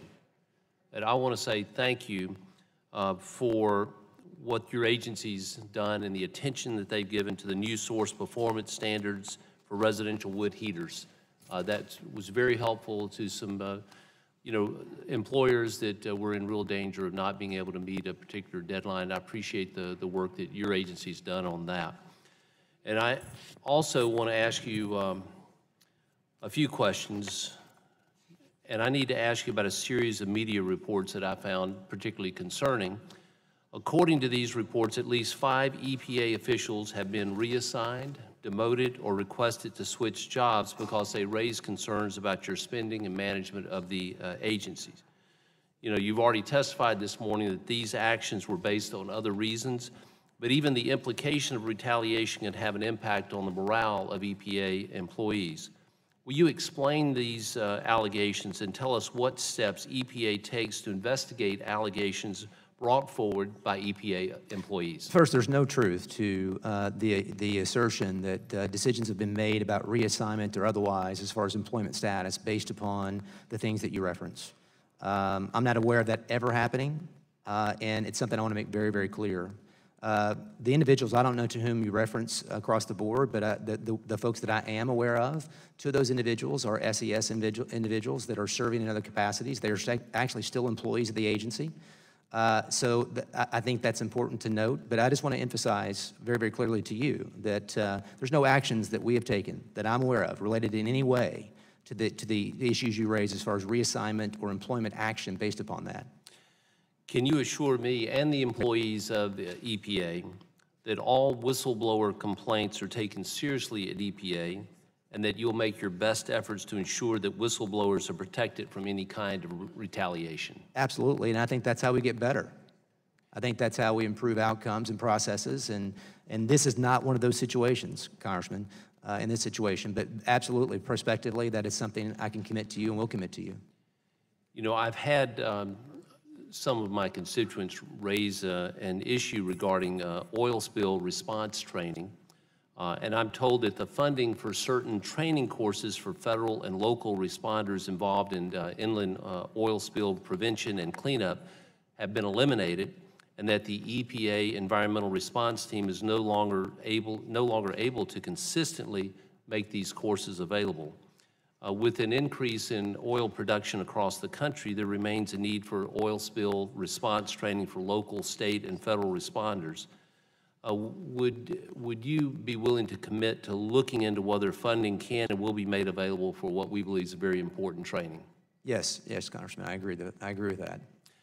Over the last 6 years, EPA has used its discretion to reduce and perhaps eliminate the effectiveness of the on-site technical assistance appropriated by Congress to small and rural communities in my home state of Mississippi, including terminating funding for my state's 2 full-time EPA funding circuit rider positions. My rural and small communities have told me numerous times, however, that this is the best and most helpful assistance with EPA water standards and unfunded mandates. So to address this problem in 2015, Congress passed and the President signed a version of my bill, the Grassroots Rural and Small Community Water Systems Assistance Act, solely to stop this problem that was caused by EPA and still continues today. So this bill requires EPA to give preference to the technical assistance that small and rural communities find the most beneficial and effective. So on April 11th of 2018, EPA announced the award of technical assistance grants. It was my hope that this announcement would have returned the 2 full-time circuit rider positions funded by EPA to Mississippi and the other states. Yet I'm told that there is less help with EPA mandates to small and rural communities. So did EPA conduct a review of what small communities find is the most beneficial, and will you look into this for possible necessary corrections? Yeah, so those TAG grants are so important, and when you reference small and rural communities, some of our water infrastructure, we think about the dense markets as far as the aged infrastructure across the country, but those rural communities also need tremendous assistance. So those TAG grants are something that should be a focus in that area that you raised, and I will look into the status of that for you. Thank you very much for what you are doing for the country. Gentleman's time expired. Chair recognizes the gentleman from Illinois, Mr. Rush, for 5 minutes. So, Administrator Pruitt, I must say, unlike my colleague, no thank you. No thank you to the policies of the Environmental Protection Agency under your tenure. But in my home city of Chicago, we're dealing with a dire situation, as reported in a recent Tribune article entitled Brain-Damaging Lead Found in Tap Water in Hundreds of Homes Tested Across Chicago. Results show, and this article was written on April the 12th, 2018. The article went on to state that of the nearly 2,800 homes tested between 2015 and to 2017, close to 70% were found to contain elevated levels of lead. Additionally, 3 of every 10 homes tested contain lead concentration higher than 5 parts per million, the maximum amount allowed in bottled water by the FDA. I understand that EPA is currently considering revisions to the lead and copper rule. This rule was supposed to have been issued last year, but the agency, under your leadership, has repeatedly delayed any action on this. You have also delayed action on the lead renovation, repair, and painting rule for commercial buildings. And your recent proposal on scientific data could block the EPA from considering landmark studies, what you misleadingly have termed, quote, secret science, end of quote. These important studies are critical in identifying potential risks to public health, including those related to lead contamination, cancer as related to smoking, as well as the health impact associated with other dangerous contaminants. I would like to hear from you on how the agency will move to phase out lead in drinking water, such as require replacements of lead service lines, as well as your justification for your attacks on established scientific data. I've also been concerned by some of your public statements expressing a belief that there might be a safe level of lead and suggesting that lead contamination of drinking water is caused by Superfund sites as opposed to lead piping.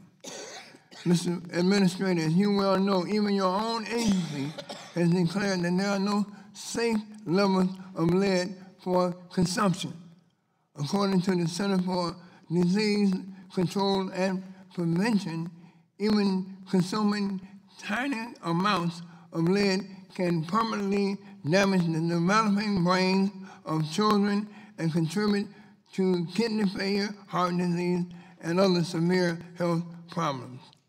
I also understand that this issue of replacing lead piping will require billions of dollars to remediate this problem on a national level, so I'm curious to hear from you on ways that the EPA might provide financing and other mechanisms to help address this issue. As you know, the administration's FY19 budget proposes $863 million for the drinking water state revolving funds, which is an $81.2 million decrease from the FY17 enacted levels. However, the most recent EPA needs survey estimates that it will cost upwards of $472 billion for capital improvements between the years 2015 to 2034. I will be meeting, Mr. Administrator, with city and state officials in the near future to discuss these and other issues. But I'd like to hear from you on what steps the EPA will be taking to address these critical issues, which of course have... The gentleman's time has expired. If I may, Mr. Chairman? Just for a short minute. There is no safe level of lead in our drinking water. It is something we need to act aggressively upon as an agency and as a country. We've estimated it's about $45 billion to replace the lead service lines across the country. And with WIFIA and the authority this Congress has given the EPA, I really believe that we can prioritize funding in the WIFIA program up to $4 billion a year, and over a 10-year process or thereabouts, achieve tremendous Okay, results. gentleman's time has expired. Chair now recognizes the gentleman from Virginia, Mr. Griffith, for 5 minutes. Thank you very much, Mr. Chairman. Continuing along these lines, thank you, Administrator Pruitt. And Mr. Chairman, if we could submit for the record the article from the Roanoke Times from today. Article came out yesterday, but it's in today's electronic clips.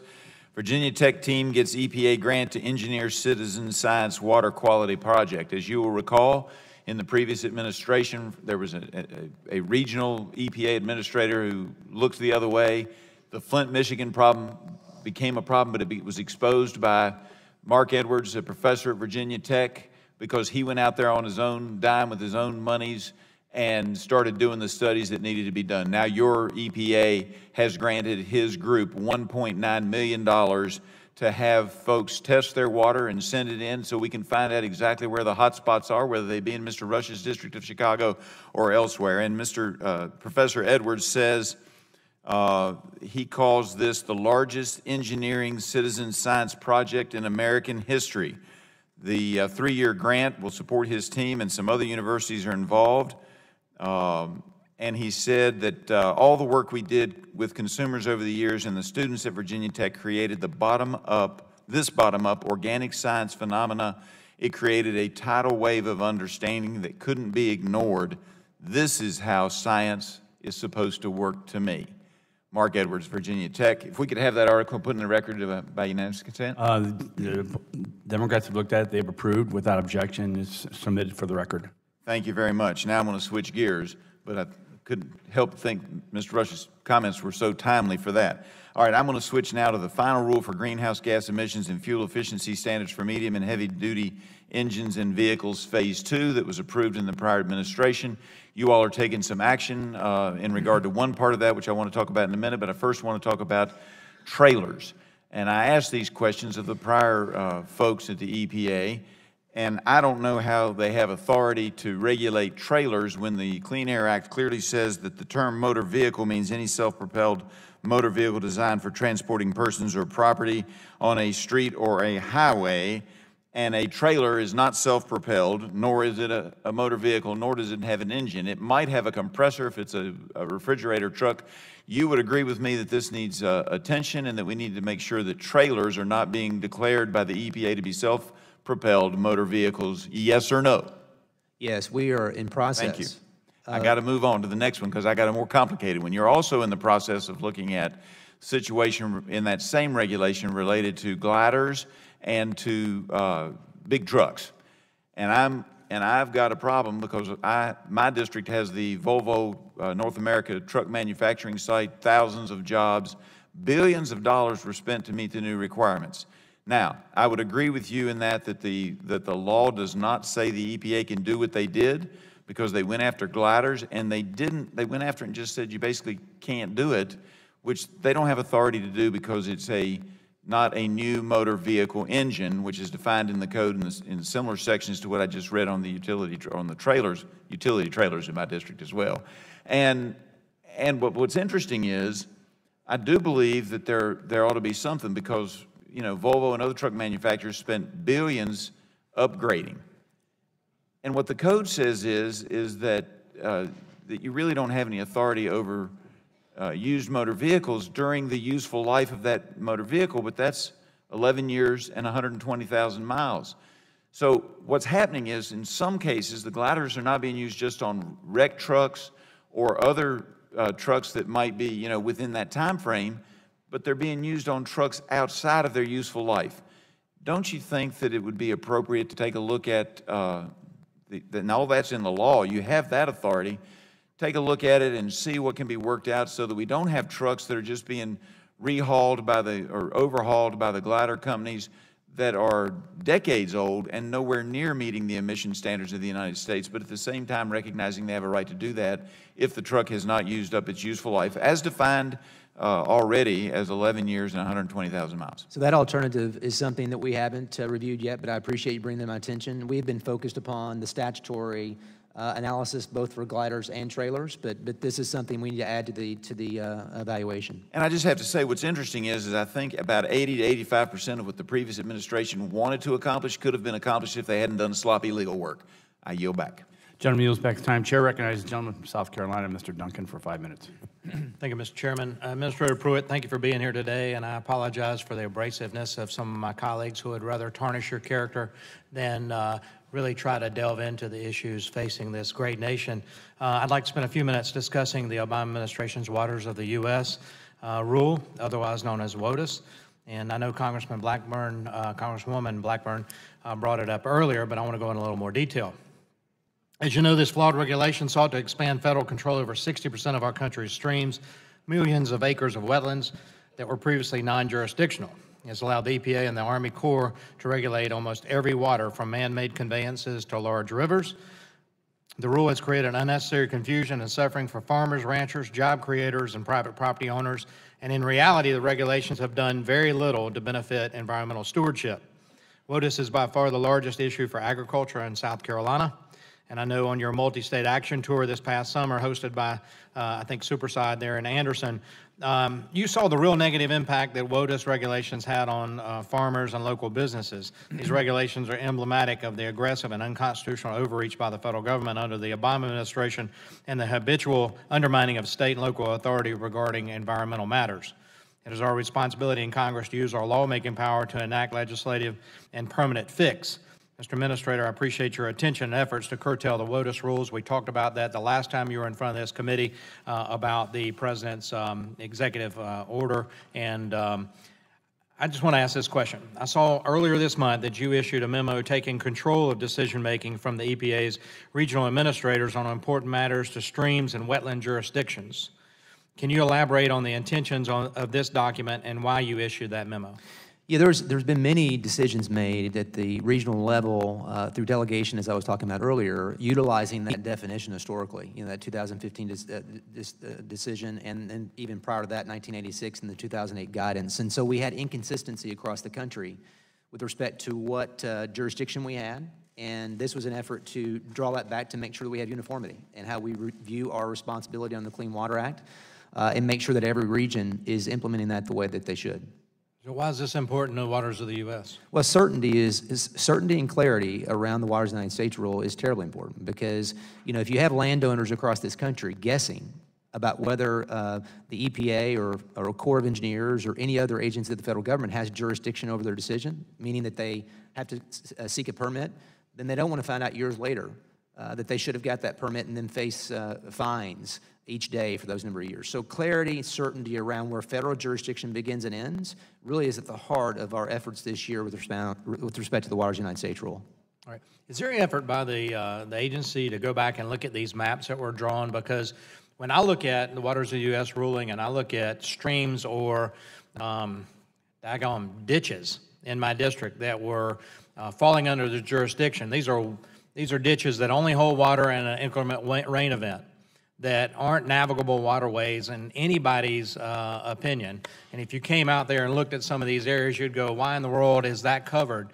Is there any attempt by the agency to go back and review these maps and really pull some of those designated areas back in? Well, that is part of our objective and effort with the rewrite of the Waters of the United States rule. It's not just that there's a rescission repeal in the marketplace. It's also what's coming next. Where's the clarity? Where does jurisdiction begin and end? Because these jurisdictional determinations you're referring to, you're right. They've been so inconsistent, so different in certain parts of the country that ephemeral drainage ditches, dry creek beds, puddles, prairie potholes in North Dakota, you know, considered water to the United States, which I believe, looking at the text of the Clean Water Act, clearly was not within the intent of Congress. So that's something that we're going through that process, providing that clarity, and then those jurisdictional determinations will take effect or maybe change after that. Just the last question.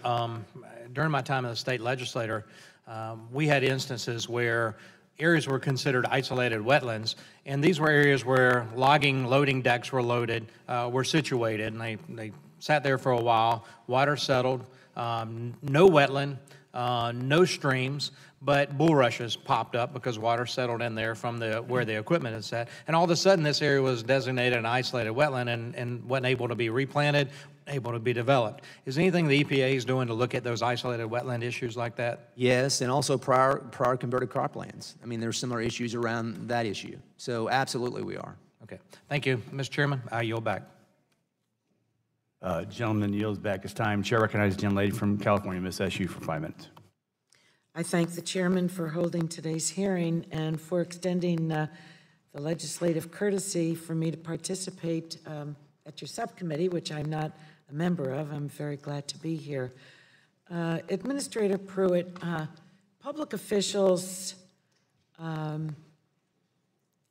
and public office have a public trust to live up to. We're called to hold ourselves to the highest ethical standards so that the people that we serve have the confidence that we work for them, not for ourselves, not for special interests, but for them. In front of your title, administrator, is U.S. EPA, an agency that Richard Nixon founded. And I think if a public official loses the trust of people and his or her ability is then becomes crippled because of the trust factor. Now, you have a solid record of breaking ethics rules from the state level right up to the federal government.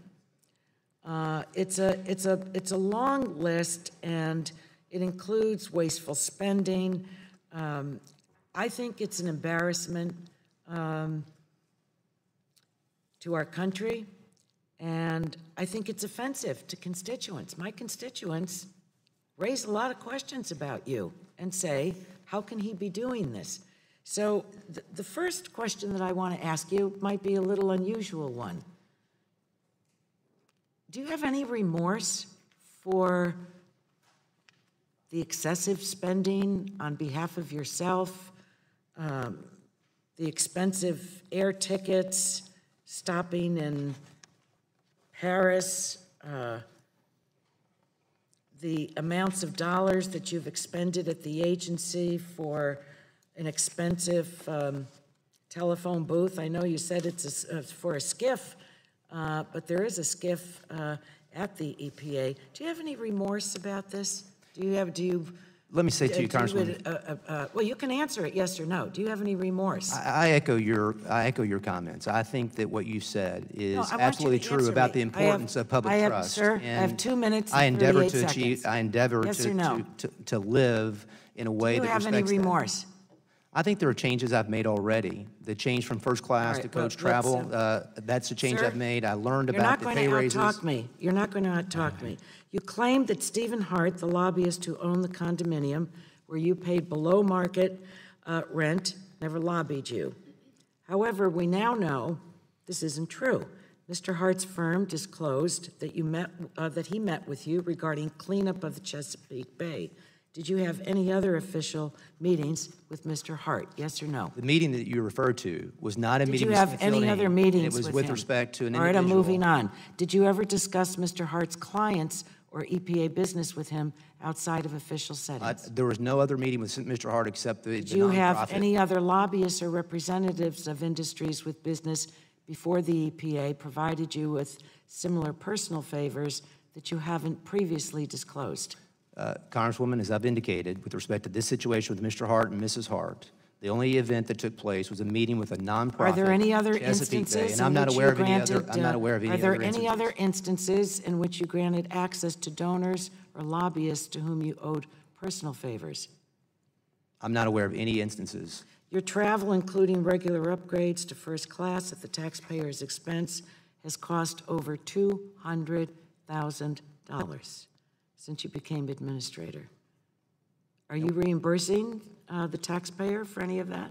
We can provide you the analysis that occurred in June of last year. I don't need any analysis. I know what airline tickets caused the change to first class. Fly across the country and I've changed every week. that recently. No, so what are you going to? You didn't answer my question. I asked you if you're going to reimburse the taxpayers for the overage, and this includes tent trips to Oklahoma as well. So are you going to reimburse? Are you going to, what are you going to do about it? The travel office and the security team determine where I sit on a plane, and all trips that I've taken with respect to EPA dollars have been for official trips. Well, you know what? With all due respect, I may be elected, but I'm not a fool. That's really a lousy answer from someone that has a high position in the federal government. I mean, this is not a Dodge question day. We ask these questions on behalf of our constituents. And I don't really find you forthcoming. So the last a few questions that I'd like to ask with 5 seconds left is when you traveled to your home state, did you attend political fundraisers during any of these visits? The gentlelady's time's expired. The chair recognizes the gentleman for Pennsylvania. Gentleman from Pennsylvania. Thank you, Mr. Chair. Mr. Pruitt, I think the opprobrium that you've generated on some of these spending decisions is actually warranted. And I've reviewed your answers, and I find some of them lacking or insufficient. And I believe you've demonstrated, or you've not demonstrated, the requisite degree of good judgment required of an appointed executive branch official on some of these spending items. And I'd like to follow up on a couple specific instances. It's been reported that EPA officials who have challenged your spending decisions and who have been reassigned or demoted were not reassigned or demoted over the challenging of your spending decisions, but they all had performance issues. Have, in each of those instances, those performance issues been documented prior to them being reassigned or demoted? I'm not sure to what you're referring as far as a conclusion that they would have been performance related. I talked about this earlier. I'm aware of 2 individuals being reassigned because they're in the SES category, and that routinely happens in that category. I know of no instance where there were decisions made at the agency based upon counsel or otherwise on spending with respect to employment-related decisions. I said that earlier, and I say it again to you. Are there instances where current EPA officials have objected to spending decisions that you have made who still remain in their present positions? I'm not aware of any employment action taken with respect to anyone and spending-related counsel. These individuals to whom you refer, I had limited interaction with them. They did not spend meaningful time with me with respect to spending and recommendations around spending. One of the individuals was the head of Advance. Most of the time I spent with him was in the field and not at headquarters. So there's really no factual connection whatsoever in the employment status of those individuals and any counsel regarding spending. Now, the issue of the 2 close aides who used to work for you in Oklahoma and their pay raises, are you saying that you were not aware that those pay raises were provided to them until after the fact? I was not aware of one of those individuals even seeking a pay raise. I was aware of another person going through the process, but I was not aware of the amount that was provided or the process that was utilized to evaluate that. And that's what I've spoken to historically. The other issue that's received a lot of attention is the $43,000 phone booth.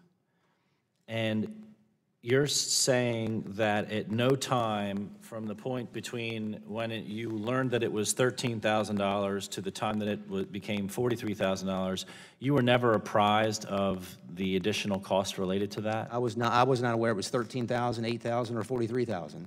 I gave a simple instruction to my leadership team to address secure communications in the office, and then a process began. And we have documentation we can provide you on that, Congressman.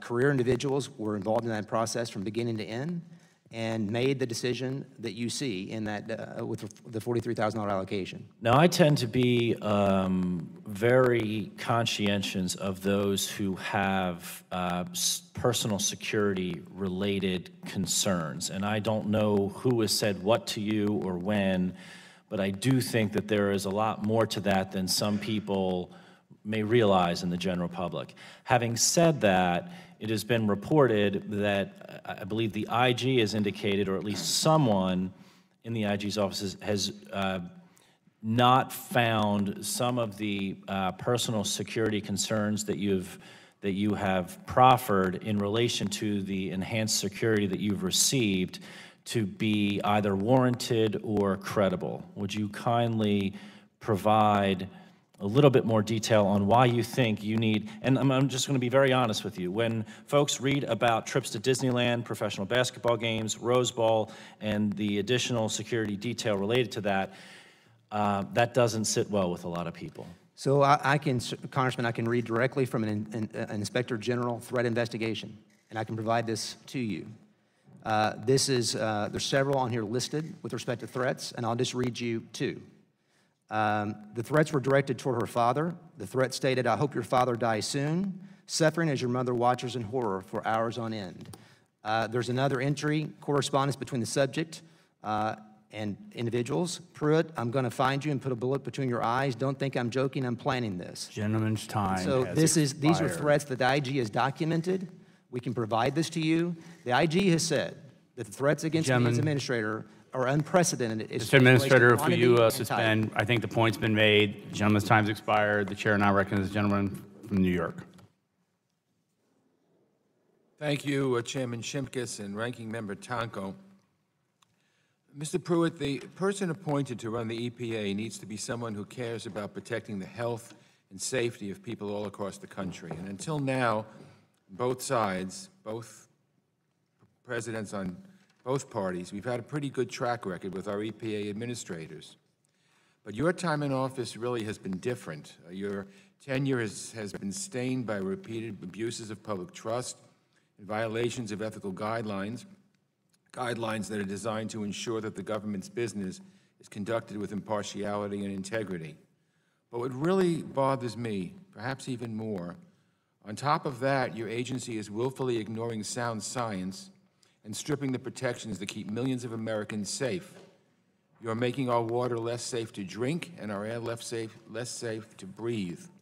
You are increasing our exposure to more dangerous chemicals, and you are making our planet less healthy for our children and our grandchildren. And that's not just hyperbole. Under your leadership, Mr. Administrator, the EPA has weakened standards for ozone pollution, proposed a repeal of the Clean Power Plan, announced a repeal of the Waters of the United States rule, abandoned the once-in, always-in policy that aimed to lock in reductions of hazardous air pollution from industrial sources, withdrew the mercury effluent rule, delayed the implementation of safety procedures at chemical plants to prevent explosions and spills, withdrew a proposal to track emissions of methane and volatile organic compounds from oil and natural gas facilities, proposed eliminating the lead risk reduction program, announced a reconsideration of a rule regarding coal ash, announced a reconsideration of vehicle emission standards for model years 2022 to 2025, and we did a lot of work in this committee on these vehicle emission standards.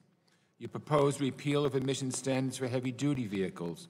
You announced a plan to weaken emission standards for brick and tile manufacturers. You proposed a rule reducing air pollutants at sewage treatment plants. You've scrubbed the content of your website, including the page devoted to explaining climate change. You've removed the word science from the mission statement of your Office of Science and Technology. You've dismissed 12 of the 18 members of the Board of Scientific Counselors. You stayed silent when counties failed to meet new ozone standards by an October 2017 deadline. Your EPA has collected far fewer fines from polluters than any of the last 3 administrators during the same time. And more staff and funding cuts are looming, which means even fewer toxic chemicals and other environmental hazards will be measured, and the statutes that protect all Americans will not be enforced. There's so much here, Mr. Administrator, that I wish I had more time. But instead, I'll focus on an issue that is in the headlines now and has profound implications for our future, the Paris Agreement. By announcing that we will abandon our commitment to the Paris Agreement, and we heard this from Mr.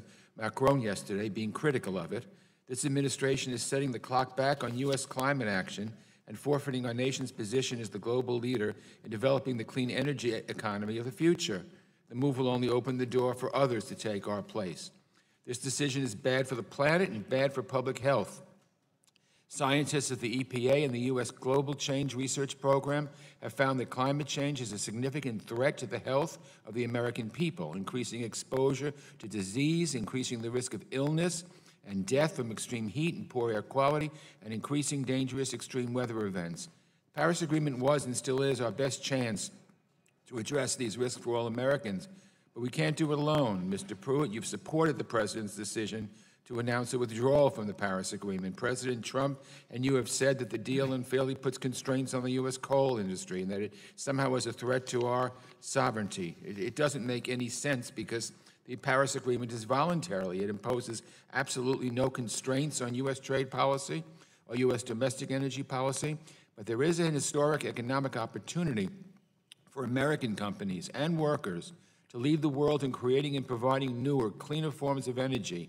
And again, yesterday, French President Macron reminded us that there is no planet B, that's a quote, but turn to our future. And he said, quote, I'm sure one day the United States will come back and join the Paris Agreement, and I'm sure we can work together to fulfill with you the ambitions of the Global Compact on the environment.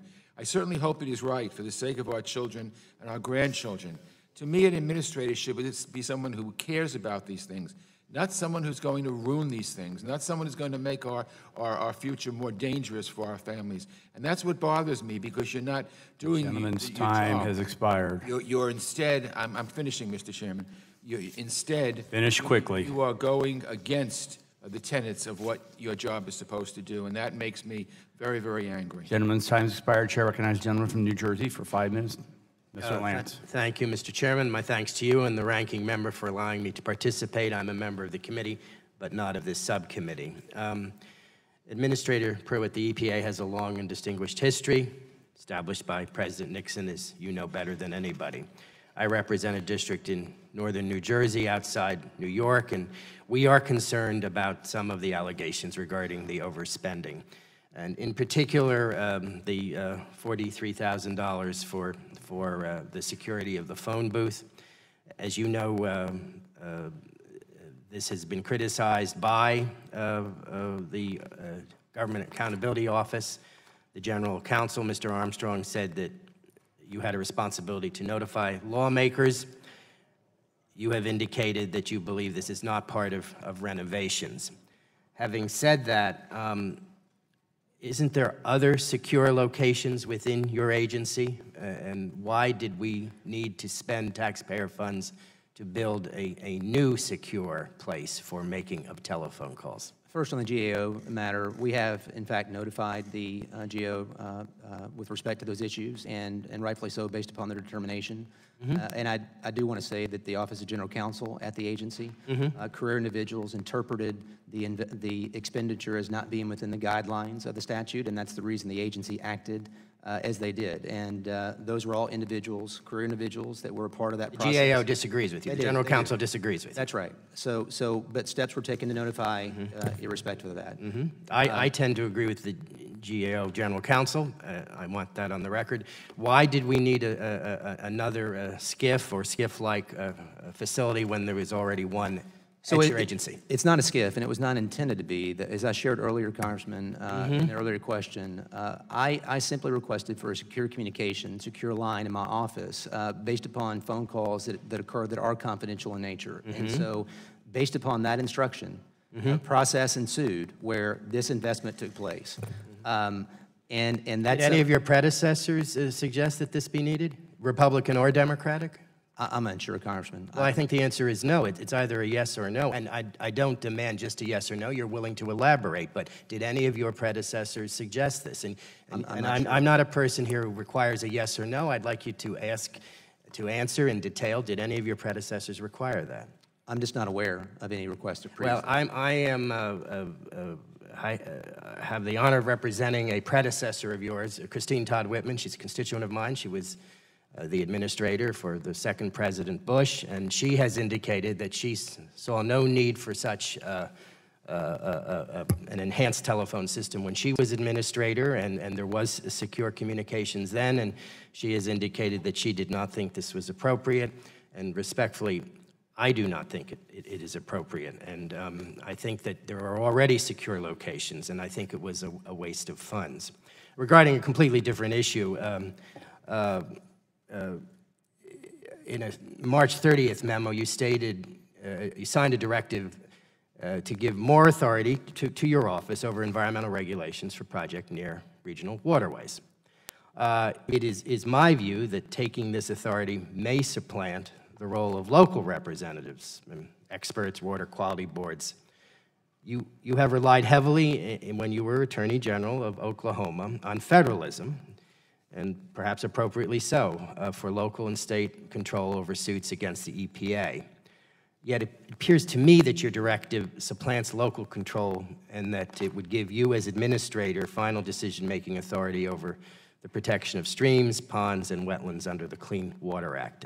I'd be interested in your views. It impresses me that your views may have changed, Administrator, now that you are the Administrator from your position as Attorney General of Oklahoma. They haven't changed with respect to the collaboration with the states in that regard. I think what you're referring to is a decision to bring that delegation back from the regions. And what we've seen, Congressman, is a great variation, inconsistency from one region to another with respect to the issues that you've described. And so this is an effort at the agency to get uniformity, to get consistency across the regions. Collaboration, consultation will continue, both with the regions and with the states. Thank you. I end my questioning by saying that I am concerned about what I believe is overspending. I'm particularly concerned about the secure location. It is my judgment that that was not needed, and that is the judgment certainly of at least one of your predecessors, a constituent of mine, Christine Todd Whitman. And Congressman, I agree with your statement. I believe that that was an amount of money that should not have been spent and was never authorized Gentleman's by myself. time. So thank you very much, Mr. Chairman. Chair recognizes the gentlelady from Illinois, Ms. Schakowsky, for 5 minutes. Thank you. I'd like to thank the chair and ranking member for allowing me, a member of the committee, but not this subcommittee, to be here today. There's a lot of interest, Secretary Pruitt, in your testimony. And I also have been troubled by certain behaviors. And it has been reported that your decision to abandon the planned fuel efficiency standards was heavily influenced by Samantha, is it Dravis or Dravis, one of the employees you brought with you from Oklahoma, who's now under investigation for receiving a salary from taxpayers despite not coming to work for 3 months. You personally brought Ms. Dravis on the job at EPA when you became administrator, is that correct? She is not from Oklahoma, and yes, she came in upon the start of our administration. And are you referring to the midterm evaluation? Is the decision recently on the midterm evaluation? I'm going to continue with my questions, and maybe I get to that. She was hired using the same Safe Drinking Water Act authority that was used to give unapproved raises to other staff that you did bring from Oklahoma. Is that correct?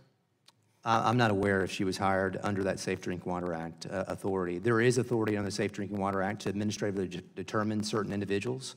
It's legal, authorized, been used by previous administrators, and it could have been used in that instance. I'm just not aware. How much was Samantha Dravis paid for the 3 months during which she did not report to work?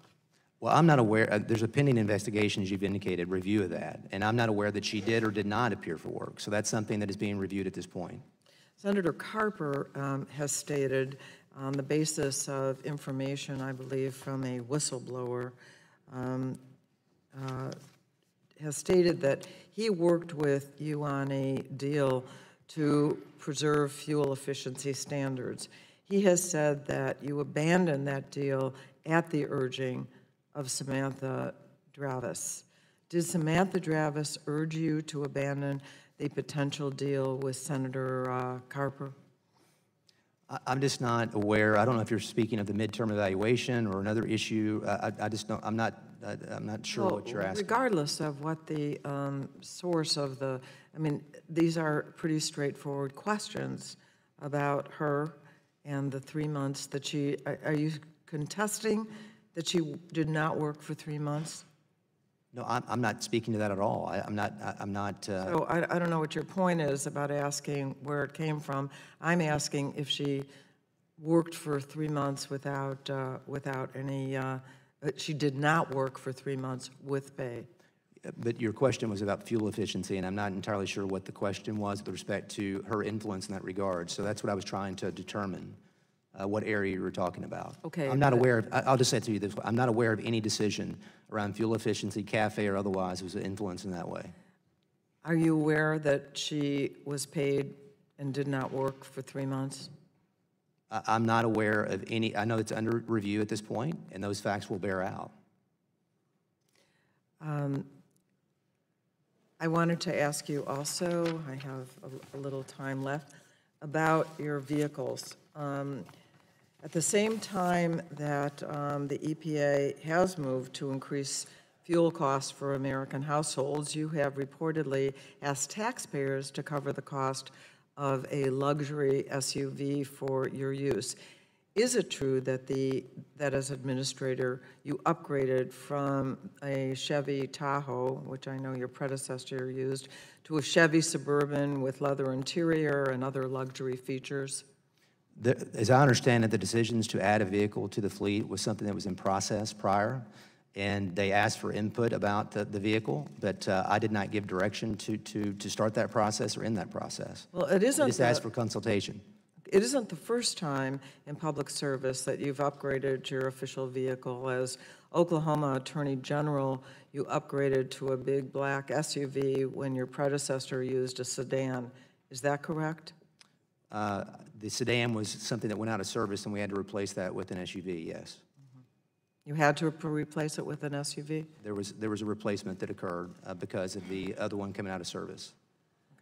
So it's not just that it had to be replaced, it had to be replaced with a bigger, less fuel efficient, and larger, more expensive car. So it just seems to me that this pattern that we've been hearing today of behavior is very concerning. And I thank you for your answers. Gentleman's time expired. Chair recognizes the gentleman from Southwest Missouri, Mr. Long, for 5 minutes. Thank you, Mr. Chairman, and thank you, Administrator Pruitt, for being here today. And I think that it's been well established today that you have the most famous cone of silence since Agent 86. But that's not where my questioning is going to go today. I have a 30-year career, had a 30-year career as a real estate broker before I came here. And part of being a real estate broker, it was very important to people, the energy efficiency of their homes. And when they were looking for a new home, they looked for that Energy Star certified program, things that complied with that. In your testimony, you talk about the Energy Star program and how it helps businesses and consumers save money by reducing their energy use. The Energy Star program provides consumers with accurate information about what products and systems deliver high-quality energy savings, as you know. I'm wondering if you could talk about the process involved with updating the Energy Star standards to include the most innovative and up-to-date technologies such as high-performance HVACs systems, which can outperform current Energy Star-approved equipment. Well, the program to which you refer, Congressman, has been extremely successful from a public-private partnership. And there's actually a rulemaking schedule that will occur in January of next year, as I understand, to establish fees that will support that program. I think that the concern has been just the long-term stability and viability of the program. So we're in the process now of preparing for that, and it's something we're committed to, and I think it's been very successful. Okay. I think that it's important to both the regulated community and the public that the government speak with one consistent voice. I know from experience, you talk to people, if they call an IRS office, they may call 7 different days and get 8 different answers, and depending on which office they call. What are your plans for ensuring the EPA's policy positions are implemented consistently across government, including the EPA headquarters and the EPA regional offices in litigation and enforcement? And I would just use the IRS as an example because that's somewhere a lot of people get a lot of different answers. So for the EPA. It's a very important question because we have 10 regions across the country, and what we've seen from a compliance and assistance perspective, enforcement, permitting, many issues, great inconsistency. And so we're in the process of going through a lean program at the agency, evaluating metrics. I'm sorry, what program? It's a management program to ensure that we are committed to metrics. What did you call it? What was it? Was lean. It's lean. Lean, okay. Yeah, it's private sector. But I have a person, a COO, that's dedicated to ensuring that we are setting metrics, objectives at each of the regions, and that there's verticality, uniformity from headquarters to the regions and across the country to ensure on compliance, assistance, permitting, all these various issues that we don't see this dispersion and great variety. On these EPA proposed rule revisions, which recognize the importance of the states overseeing the implementation of the programs regulating coal combustion residuals, I believe that oversight is critical. Has your agency given more thought to adjusting deadlines imposed under the existing federal rules so that states have time to get their programs developed and approved by the EPA? There's been consideration of that, yes, and I think you make a great point about the timeline that states need to develop their own programs. We've provided guidance in that regard to the states, but they need time to adopt and implement those programs. And so both are very important, trying to address the impending deadlines, but also work with the states to achieve the startup of their programs. With Oklahoma being a neighbor to Missouri, I'm sure that you know that electric power providers in Missouri rely on a balanced portfolio of energy inputs, including a large amount of coal for our energy. Is it still your plan to undertake a timely repeal of the carbon regulations for power plants? If you're referring to the Clean Power Plan of the previous administration, that's in the marketplace today, yes. Okay, and those regulations were dependent on the last EPA's official finding that carbon endangers the environment. Is EPA planning on revisiting that endangerment finding also? Our focus has been on the Clean Power Plan and addressing that from a rulemaking perspective. So that's been our focus today. Okay, and Mr. Chairman, I yield back. Gentleman yields back time. Chair recognizes the gentleman from North Carolina, Mr. Butterfield, for 5 minutes. Thank you very much, Mr. Chairman. Mr. Administrator, I've been listening to your testimony here in the committee room and back in my office. I've been watching it very constantly on television, and I must tell you, this is very disturbing, what I'm hearing today. One of the most alarming aspects that I've heard concerns your expenditures. I'm going to call them your outlandish expenditures on security. And what's even more alarming to me is the fact that there has been an obvious practice of retaliation against EPA employees who question your spending. And you're a lawyer. I read your bio. You've been a civil servant for many years, and you've done a lot of great things. You must certainly know that whistleblower protections are essential to ensuring fairness and good government. But according to press accounts, 5 EPA staff members were fired or reassigned after questioning your spending or advising you that you need to notify Congress of expenditures over $5,000. Now, the nonpartisan GAO office has now validated those employees, finding that you broke the law. That's not the Democrats or any other political group. That's the Nonpartisan Government Accountability Office has now validated those employees, finding that you broke the law and failing to notify the Congress. Now, do you intend to hold yourself or your staff accountable for this action? First, I want to say I know of no instances, Congressman, where a decision has been made on employment status related to spending or any recommendations regarding spending. I've said that earlier, and I'll say it again to you now. But my point is notifying Congress. That's an issue that I've addressed already a couple of times here. Office of General Counsel, career individuals at the agency, advised those folks going through the expenditure process that they did not need to notify Congress. GAO came out recently and said otherwise. That notification has taken place. Those individuals, those career individuals that made the decision on that expenditure were following the advice and counsel and the direction of what they knew to be right. So it's your position that you had no responsibility to notify Congress of these expenditures? No, I believe that, yes, that the decision has been remedied, and it should have been done at the beginning, but it was not done. And the question is, as they made those decisions, who guided that? And it was career individuals at the agency. I was further alarmed with the pattern was extended to the head of the Office of Homeland Security at EPA, who signed off on a February memo finding that you did not face direct death threats. That person was removed from his role, I'm told, the day that the Senate Democrats revealed the existence of the memo.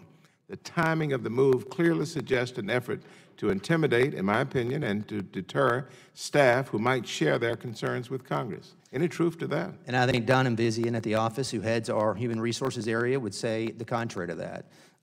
The reference I made earlier to a previous question about Inspector General and their actual recitations of threats, I can provide to you, Congressman.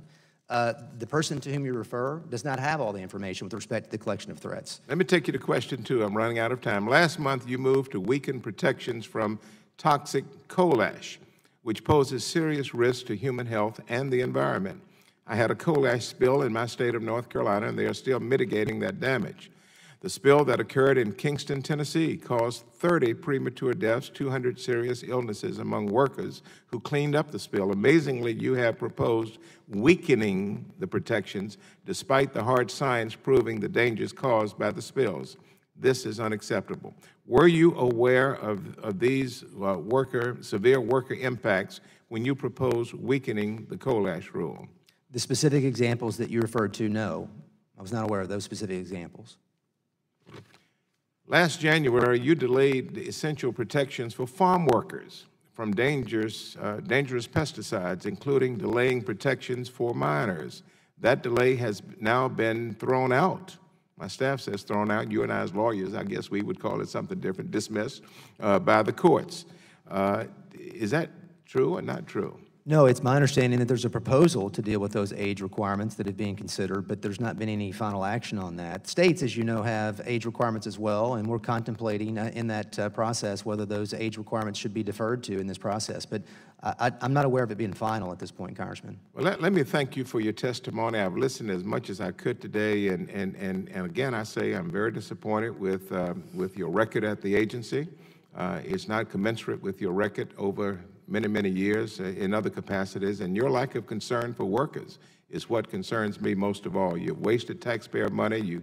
Gentleman's time's expired. Chair recognizes gentleman from Florida, Mr. Bill Rockets, for 5 minutes. Thank you, Mr. Chairman. I appreciate it, and thank you for allowing me to sit on this subcommittee. Of course, as you know, I sit on the full committee.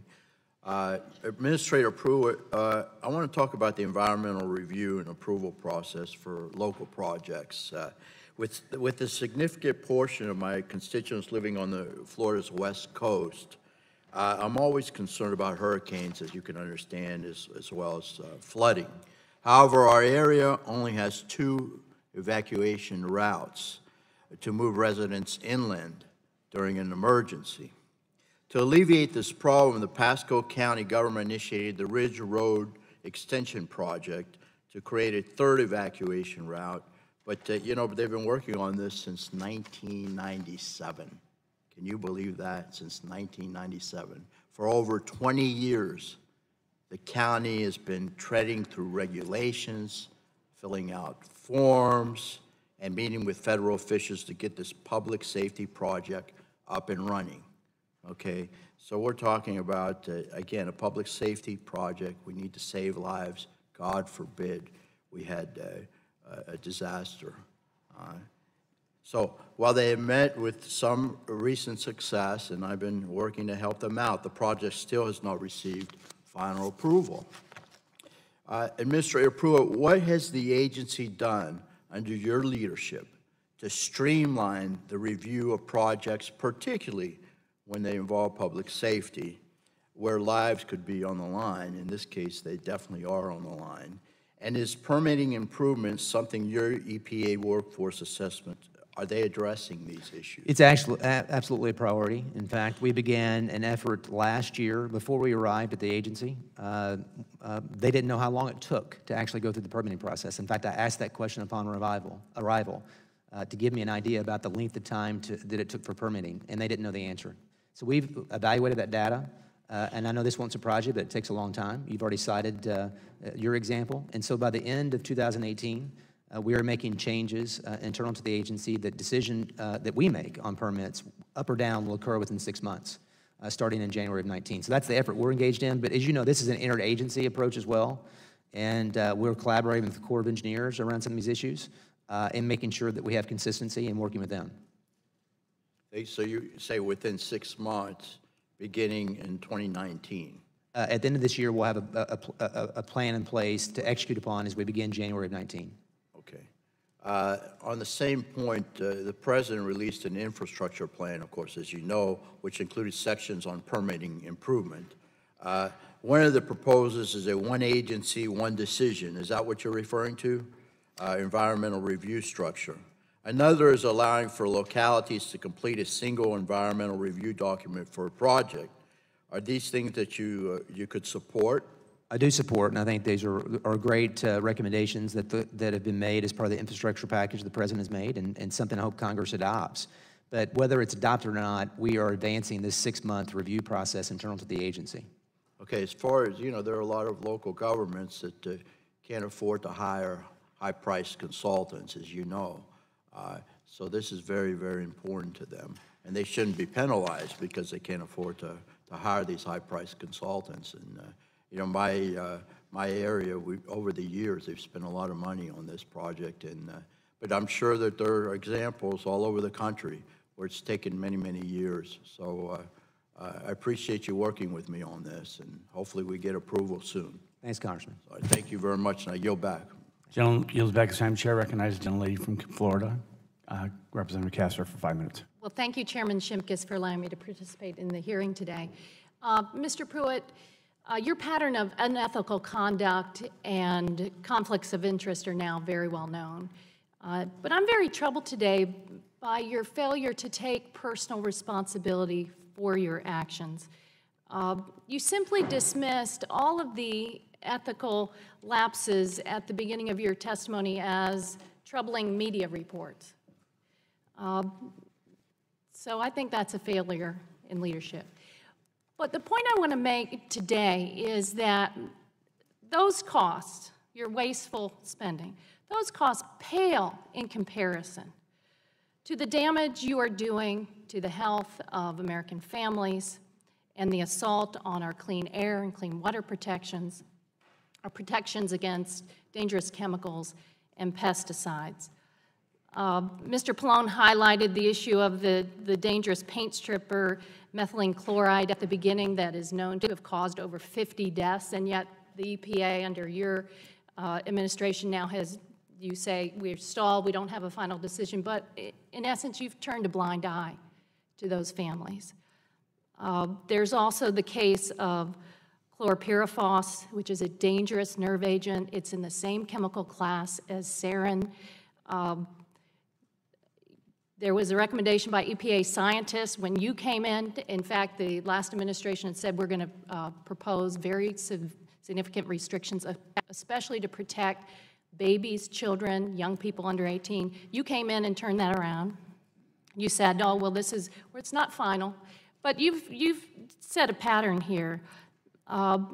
America's pediatricians are outraged, public health advocates are outraged, and so am I, because we're talking about the development of the brain in babies and children. We're talking about not just children that might be in farmlands, but they live and work, or they live and play in those areas. There were a lot of kids in the audience today and parents who care about this a great deal. It's Take Your Child to Work Day. That was good to have them in here. So my first question is, why are corporate polluter profits more important to you than the health of families and children? Well, on the issue that Ranking Member Pallone brought up, and this issue that you've raised, I would ask you not to jump to conclusions that there's a final process there. As you know, the previous administration— But there's a pattern. There is a pattern. And, I'm trying to respond. You know, your actions belie what you say. When your EPA scientists and public health advocates and pediatricians all say, here's the ban, and you come into office and time again, you're siding with the special interest and not with the public. Yet, that solvent that you're referring to is actually one of the 10 priority chemicals that we're reviewing under TSCA that you authorized. And You're right, and that was a recommendation. That was the action of this committee, and you've set the pattern. And really, whatever you could say today, I think people need to look at your actions rather than your rhetoric. But in addition to your failure to take any responsibility, I have to say that I'm disappointed in a lot of my colleagues on the other side of the aisle that have let the administrator off the hook today by barely asking any tough questions. There were a few exceptions, and my hat's off to them. Maybe they're trying to save his job because they're worried if he doesn't perform well today, he could be fired. Several congressional Republicans have already publicly called for your firing, but unfortunately not on this committee. Either way, it's embarrassing that most of the Republicans refuse to take this committee's oversight responsibility seriously and hold you accountable. They claim to have requested documents from the administration regarding Administrator Pruitt's misconduct and conflicts of interest, but there's no evidence of any investigation. Meanwhile, the Democrats in this committee, we have sent numerous inquiries to EPA, the Office of Inspector General, the GAO, the Office of Special Counsel, and some of those have borne out, and you've been found in violation of the law. Unfortunately, we have yet to see any real effort from my colleagues on the other side of the aisle. So I've been keeping a list today as well, Mr. Administrator, of the unanswered questions. because you often say it's not final, we're looking at this, the jury's out, but you failed to give direct responses on a number of questions. So, Mr. Chairman, I'd like to submit this list for the record of the endless string of questions that Administrator Pruitt has not answered today. Let us look at that. Pass it over here, please. Will do. And finally close out by saying, Gentlelady's time's Mr. expired. Pruitt, you violated Gentlelady's public time's expired. Chair recognizes the gentleman from Maryland for 5 minutes. Thank you, Mr. Chairman. Thank you for being here, Mr. Pruitt. I've been watching you during the hearing, and you certainly have the bearing of a man who thinks he's untouchable. I don't know if that's true or not, but I'd be careful about that because I don't think Americans go for that. And in your position, they just want you to protect their air, they want you to protect clean water, and they want you to conserve the land. As has been said by many of my colleagues, the EPA, under your tenure, has been cloaked in secrecy and swamped with ongoing legal and ethical failures. You've refused to release detailed information from your calendar, often provide no advance notice of where you're going to be. Agency career staff, we're told, have been instructed not to take notes or carry their cell phones. And this level of secrecy has forced a lot of citizens to take the avenue of filing Freedom of Information Act requests. I understand that EPA political leadership has added a new layer of so-called awareness reviews to those requests, which can delay the release of information to the public and also limit the amount of information redacted in the responses. Are you aware that your political appointees are conducting these reviews before information is released to the public? Yes or no? First, let me say that there's been no instruction not to take notes or to carry phones. That's simply fabricated. With respect to the process you're referring to, the FOIA process is governed by statute. And But you have set up these political appointees to do reviews. Are you aware of that? No, the Office of General Counsel is conducting You're not aware FOIA of that. reviews. I'm going to move on because, as you know, we're limited here. But if that was done, that's a pretty clever move. We wrote to you last year with concerns about Carl Icahn's role as special advisor on regulations, potential conflict of interest due to his financial holdings and outspoken positions on the Renewable Fuel Standards program. So here we are a year later. The EPA's implementation of the RFS program, specifically the small refinery waiver provision, is under fire from both farmers and refiners. My colleague, Mr. Green, raised the issue of secret waivers. I want to build on that a little bit. I want to know about CVR Energy, in which Carl Icahn owns a majority stake. Administrator Pruitt, you met with representatives from Carl Icahn's company, CVR Energy, in June of 2017. Is that correct? If that's what the calendar represents. Okay. Did Carl Icahn's company apply for a waiver from ethanol blending requirements for any of its refining facilities? I'm not sure. Okay. We'll look at the record for that. And did Carl Icahn's company receive a waiver for any of its refining facilities? These exemptions are governed by statute, as you know.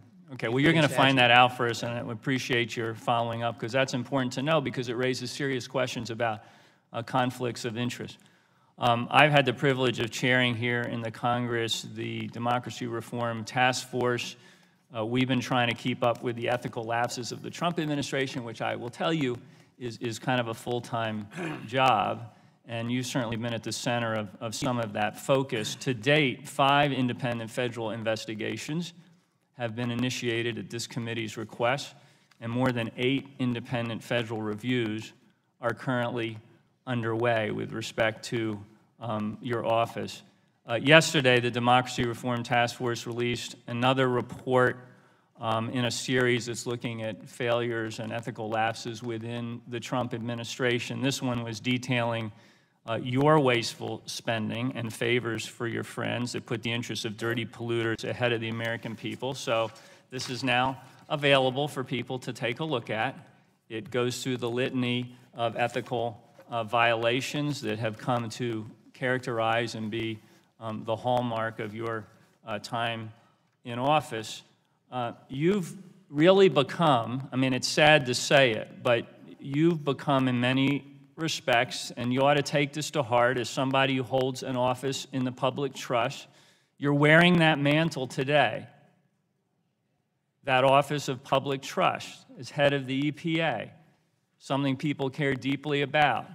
If you're going to wear that mantle, you have to exercise the office with attention to the public interest and not the private interest. But unfortunately, you've become the poster child for the abuse of public trust. And this goes back a long way.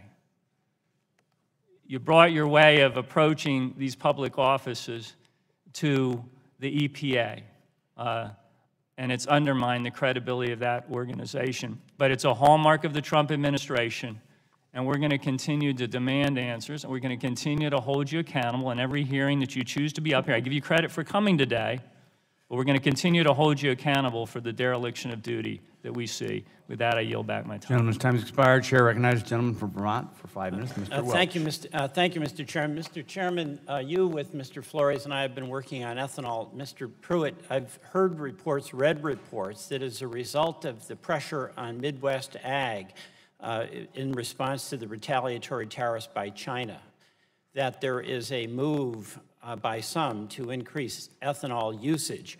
Can you comment on that very briefly? Well, are you referring to the RVP waiver? That's correct. Yes.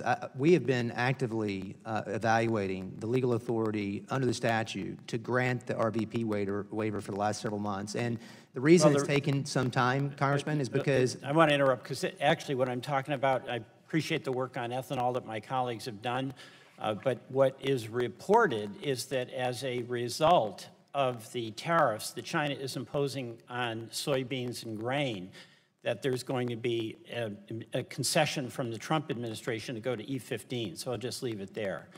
I do want to ask you some questions along the lines of how you've been running your department.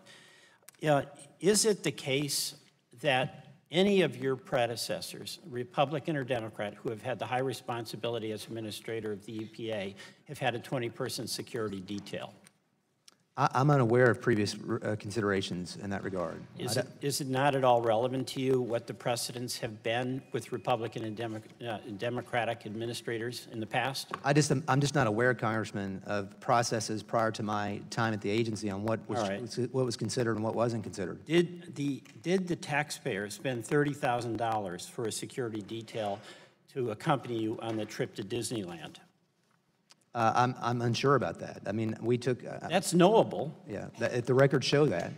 All right, so you could determine this. It's not like secret stuff. The detail, the law enforcement make those determinations on what type of security should be provided. Whether I've been listening to a lot of the answers, and the answers are somebody else knows it, and it really starting to seem like there's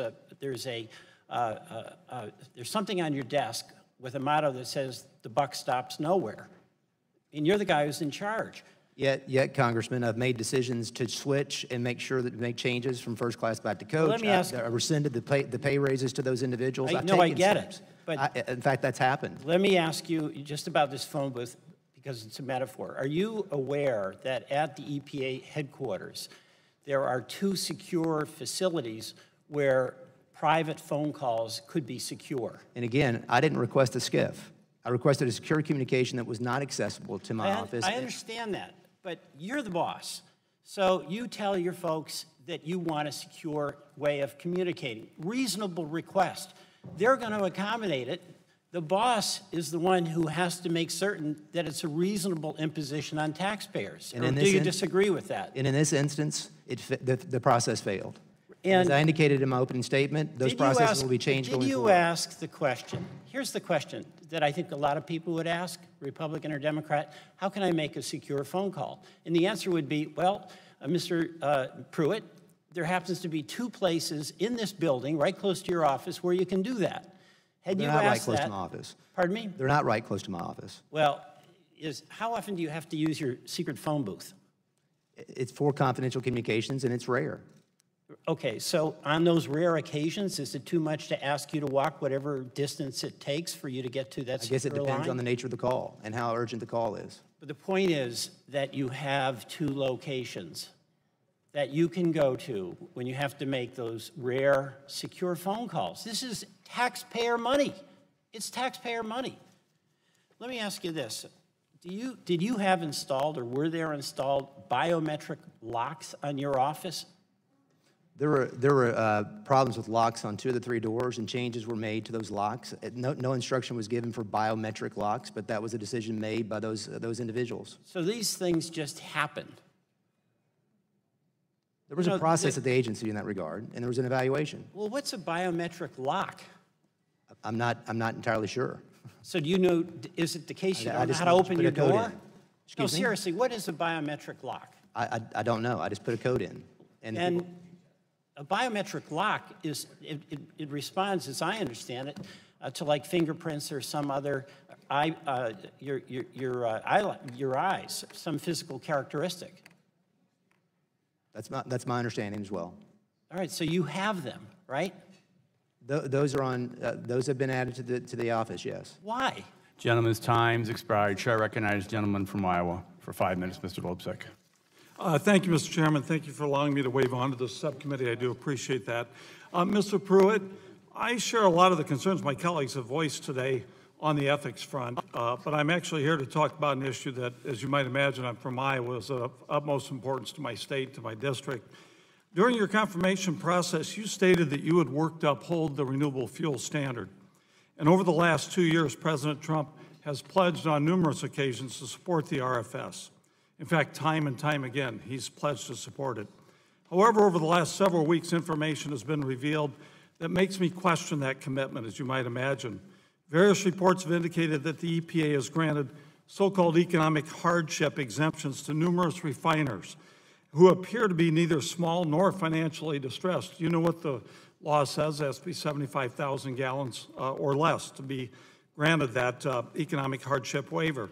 I can tell you I've heard directly from my constituents, farmers and many others, and from farmers across the country who are extremely troubled by this action, and this comes at a particularly difficult time in farm country, as you know, when we've had low prices, we've seen farm income trending downward, and industry profits are soaring.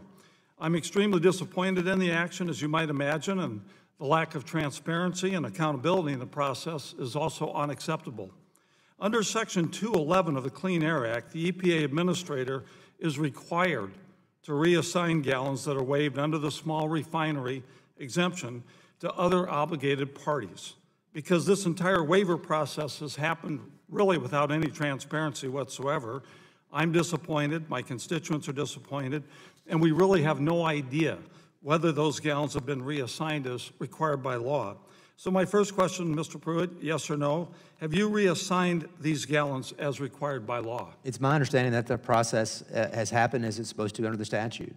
Well, we're going to need that. And how do you plan to reassign then the gallons you waived for going forward for the 2019 RVO? And I do think your question is very important with respect to the volume obligation, Congressman. And when you think about the commitment of this administration to the RFS, the point of obligation was denied, as you know. That was a big issue. But that's not my point. I'm talking about the waivers. And I'd like to move on to my next question if I could.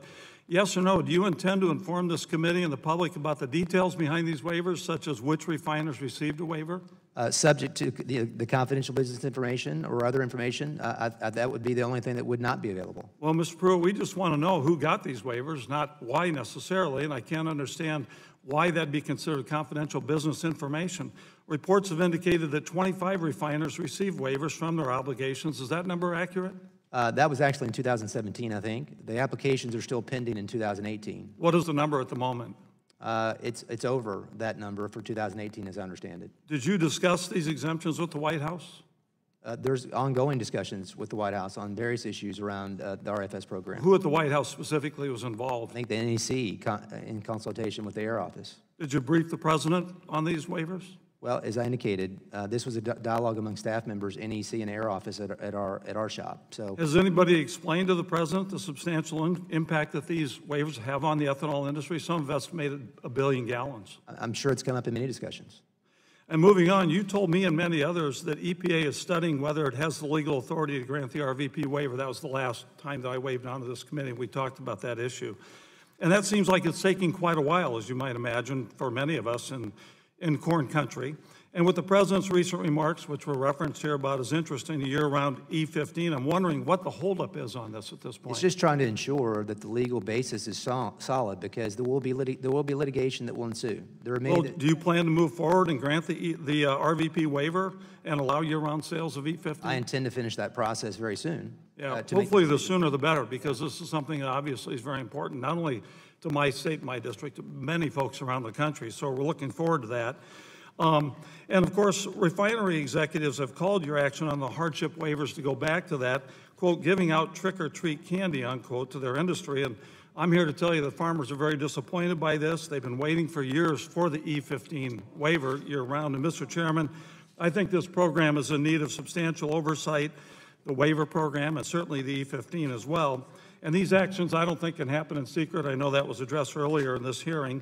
We need to make sure that these waivers are not abused as a financial windfall for special interests, and I look forward to working with you, Mr. Chairman, on this further, and I yield back. Thank you very much. Gentleman yields back his time. Chair recognizes the gentleman from New Mexico, Mr. Lujan, for 5 minutes. Thank you, Mr. Chairman.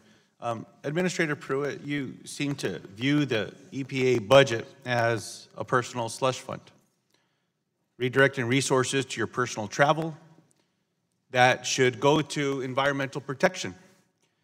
During your tenure, you have spent more than $160,000 on travel, in first class, on private jets, and on military craft. Public office is a public trust, and I think flying coach is the least we can do to deserve that trust. My question for you is this: when you are paying for your own airfare with personal funds, do you fly coach? I follow the security recommendations of my team when I pay for it personally as well. Will you commit to reimbursing taxpayers for your luxury travel? You refer to it as luxury travel, and the $160,000 that you refer to pales in comparison to the previous administrations. I think you're referring to international travel. I took 2 international trips. Previous administrations took multiple trips and spent far more than that.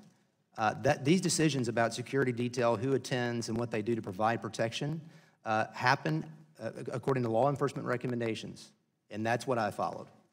It's been recently reported by EPA ethics officials that on at least 2 personal trips you flew in coach on Southwest Airlines using a companion pass from Ken Wagner, your subordinate at the EPA. Clearly, a plane ticket has more than nominal value. Are you aware that federal ethics rules prohibit you from accepting gifts from subordinates? And that's not represented accurately, what you said. We actually flew like carpooling. We shared cost from Oklahoma. Did Ken Wagner give you that boarding pass? There was no gift whatsoever. All right, well, I think that those ethics officials will continue to look into that. Mr. Pruitt, your travel since becoming administrator has taken you to Morocco, Italy, and to luxury resorts around the United States. We've even heard from Kevin, a political appointee who worked in your office, that you told staffers to, quote, find me something to do, close quote, in order to schedule travel to your desired destinations. Unfortunately, it seems your desired destinations have rarely included low-income communities and communities of color facing serious environmental risks. The biggest problem with the pay-to-play system is that those most at risk are also the most unable to pay for your attention and concern. Of your extensive travel spending, how much would you say you spent visiting low-income communities and communities of color?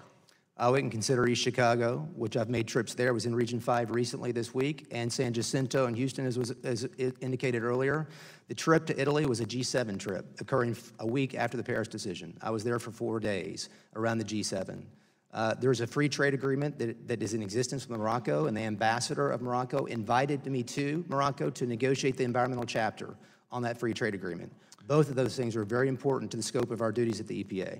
Mr. Administrator, you've gone to great lengths to keep your calendar secret, but what's come out is it's clear that most of your meetings and stakeholders have been with industry and not impacted communities. I think we can agree with that.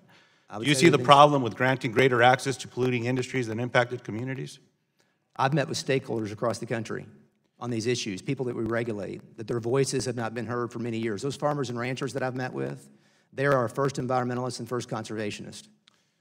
Do you understand that you have a responsibility to protect the health and environment of low-income, minority, tribal, and indigenous communities? Absolutely. Throughout your brief tenure as EPA administrator, you have directed significant policy changes made with disproportionately harm to low-income, minority, tribal, and indigenous communities. The repeal of the once-in, always-in policy mentioned by my colleagues, Ms. Dingle, for example, the weakening of coal ash regulations is another. But Mr. Pruitt, Today, you repeatedly blamed your chief of staff, your chief counsel, career officials, and others. Yes or no, are you the EPA administrator? I said that in my opening statement, Congressman. And I didn't blame anyone. I just simply shared facts with you as a Mr. Administrator, it's just a simple yes or no question. Sir, are you the EPA administrator? I said in my opening statement that I take responsibility of made changes historically and making changes going forward. And I simply have not failed to take responsibility. I've simply recited the facts of what's occurred. It's a simple question, Mr. Pruitt. Are you the EPA administrator? Yes. Just to be clear, do you run the EPA? I do. Yes or no, are you responsible for the many, many scandals plaguing the EPA? I've responded to many of those questions here today with facts and information. Are you able to answer that in yes or no? That's not a yes or no answer, Congressman. It's pretty simple that it's a yes or no answer here. There is clear concern with what's been happening, not just by the entire Congress, and I appreciate you being here today, but these questions need to be asked and answered. And we have answered them today. And you are not the only one that has been doing these ugly things, these horrific things, these scandal-plagued things in this administration, and I hope that this is one of many hearings that this committee will have so we can get to the bottom of this and make sure taxpayers are made whole. The gentleman's time has expired. Seeing there are no further members wishing to ask questions, I would like to thank our witness for being here today. Before we conclude, I would like to ask unanimous consent to submit the following documents for record. I just want to make sure I get them all in. Letters to the chairman and ranking member from Lauren Atkins, report from GAO on EPA's use of fiscal year 2017 appropriations. Letter from the American Association for the Advancement of Science, Mr. Rush Holt. Article from the Roanoke Times, questions from Ms. Castor, letter from the American Geophysical Union, letter from 985 scientists. In pursuant to committee rules, I remind members that they have 10 business days to submit additional questions for the record, and I ask that witnesses submit their questions within 10 business days upon receipt of the questions. Without objection, the subcommittee is adjourned.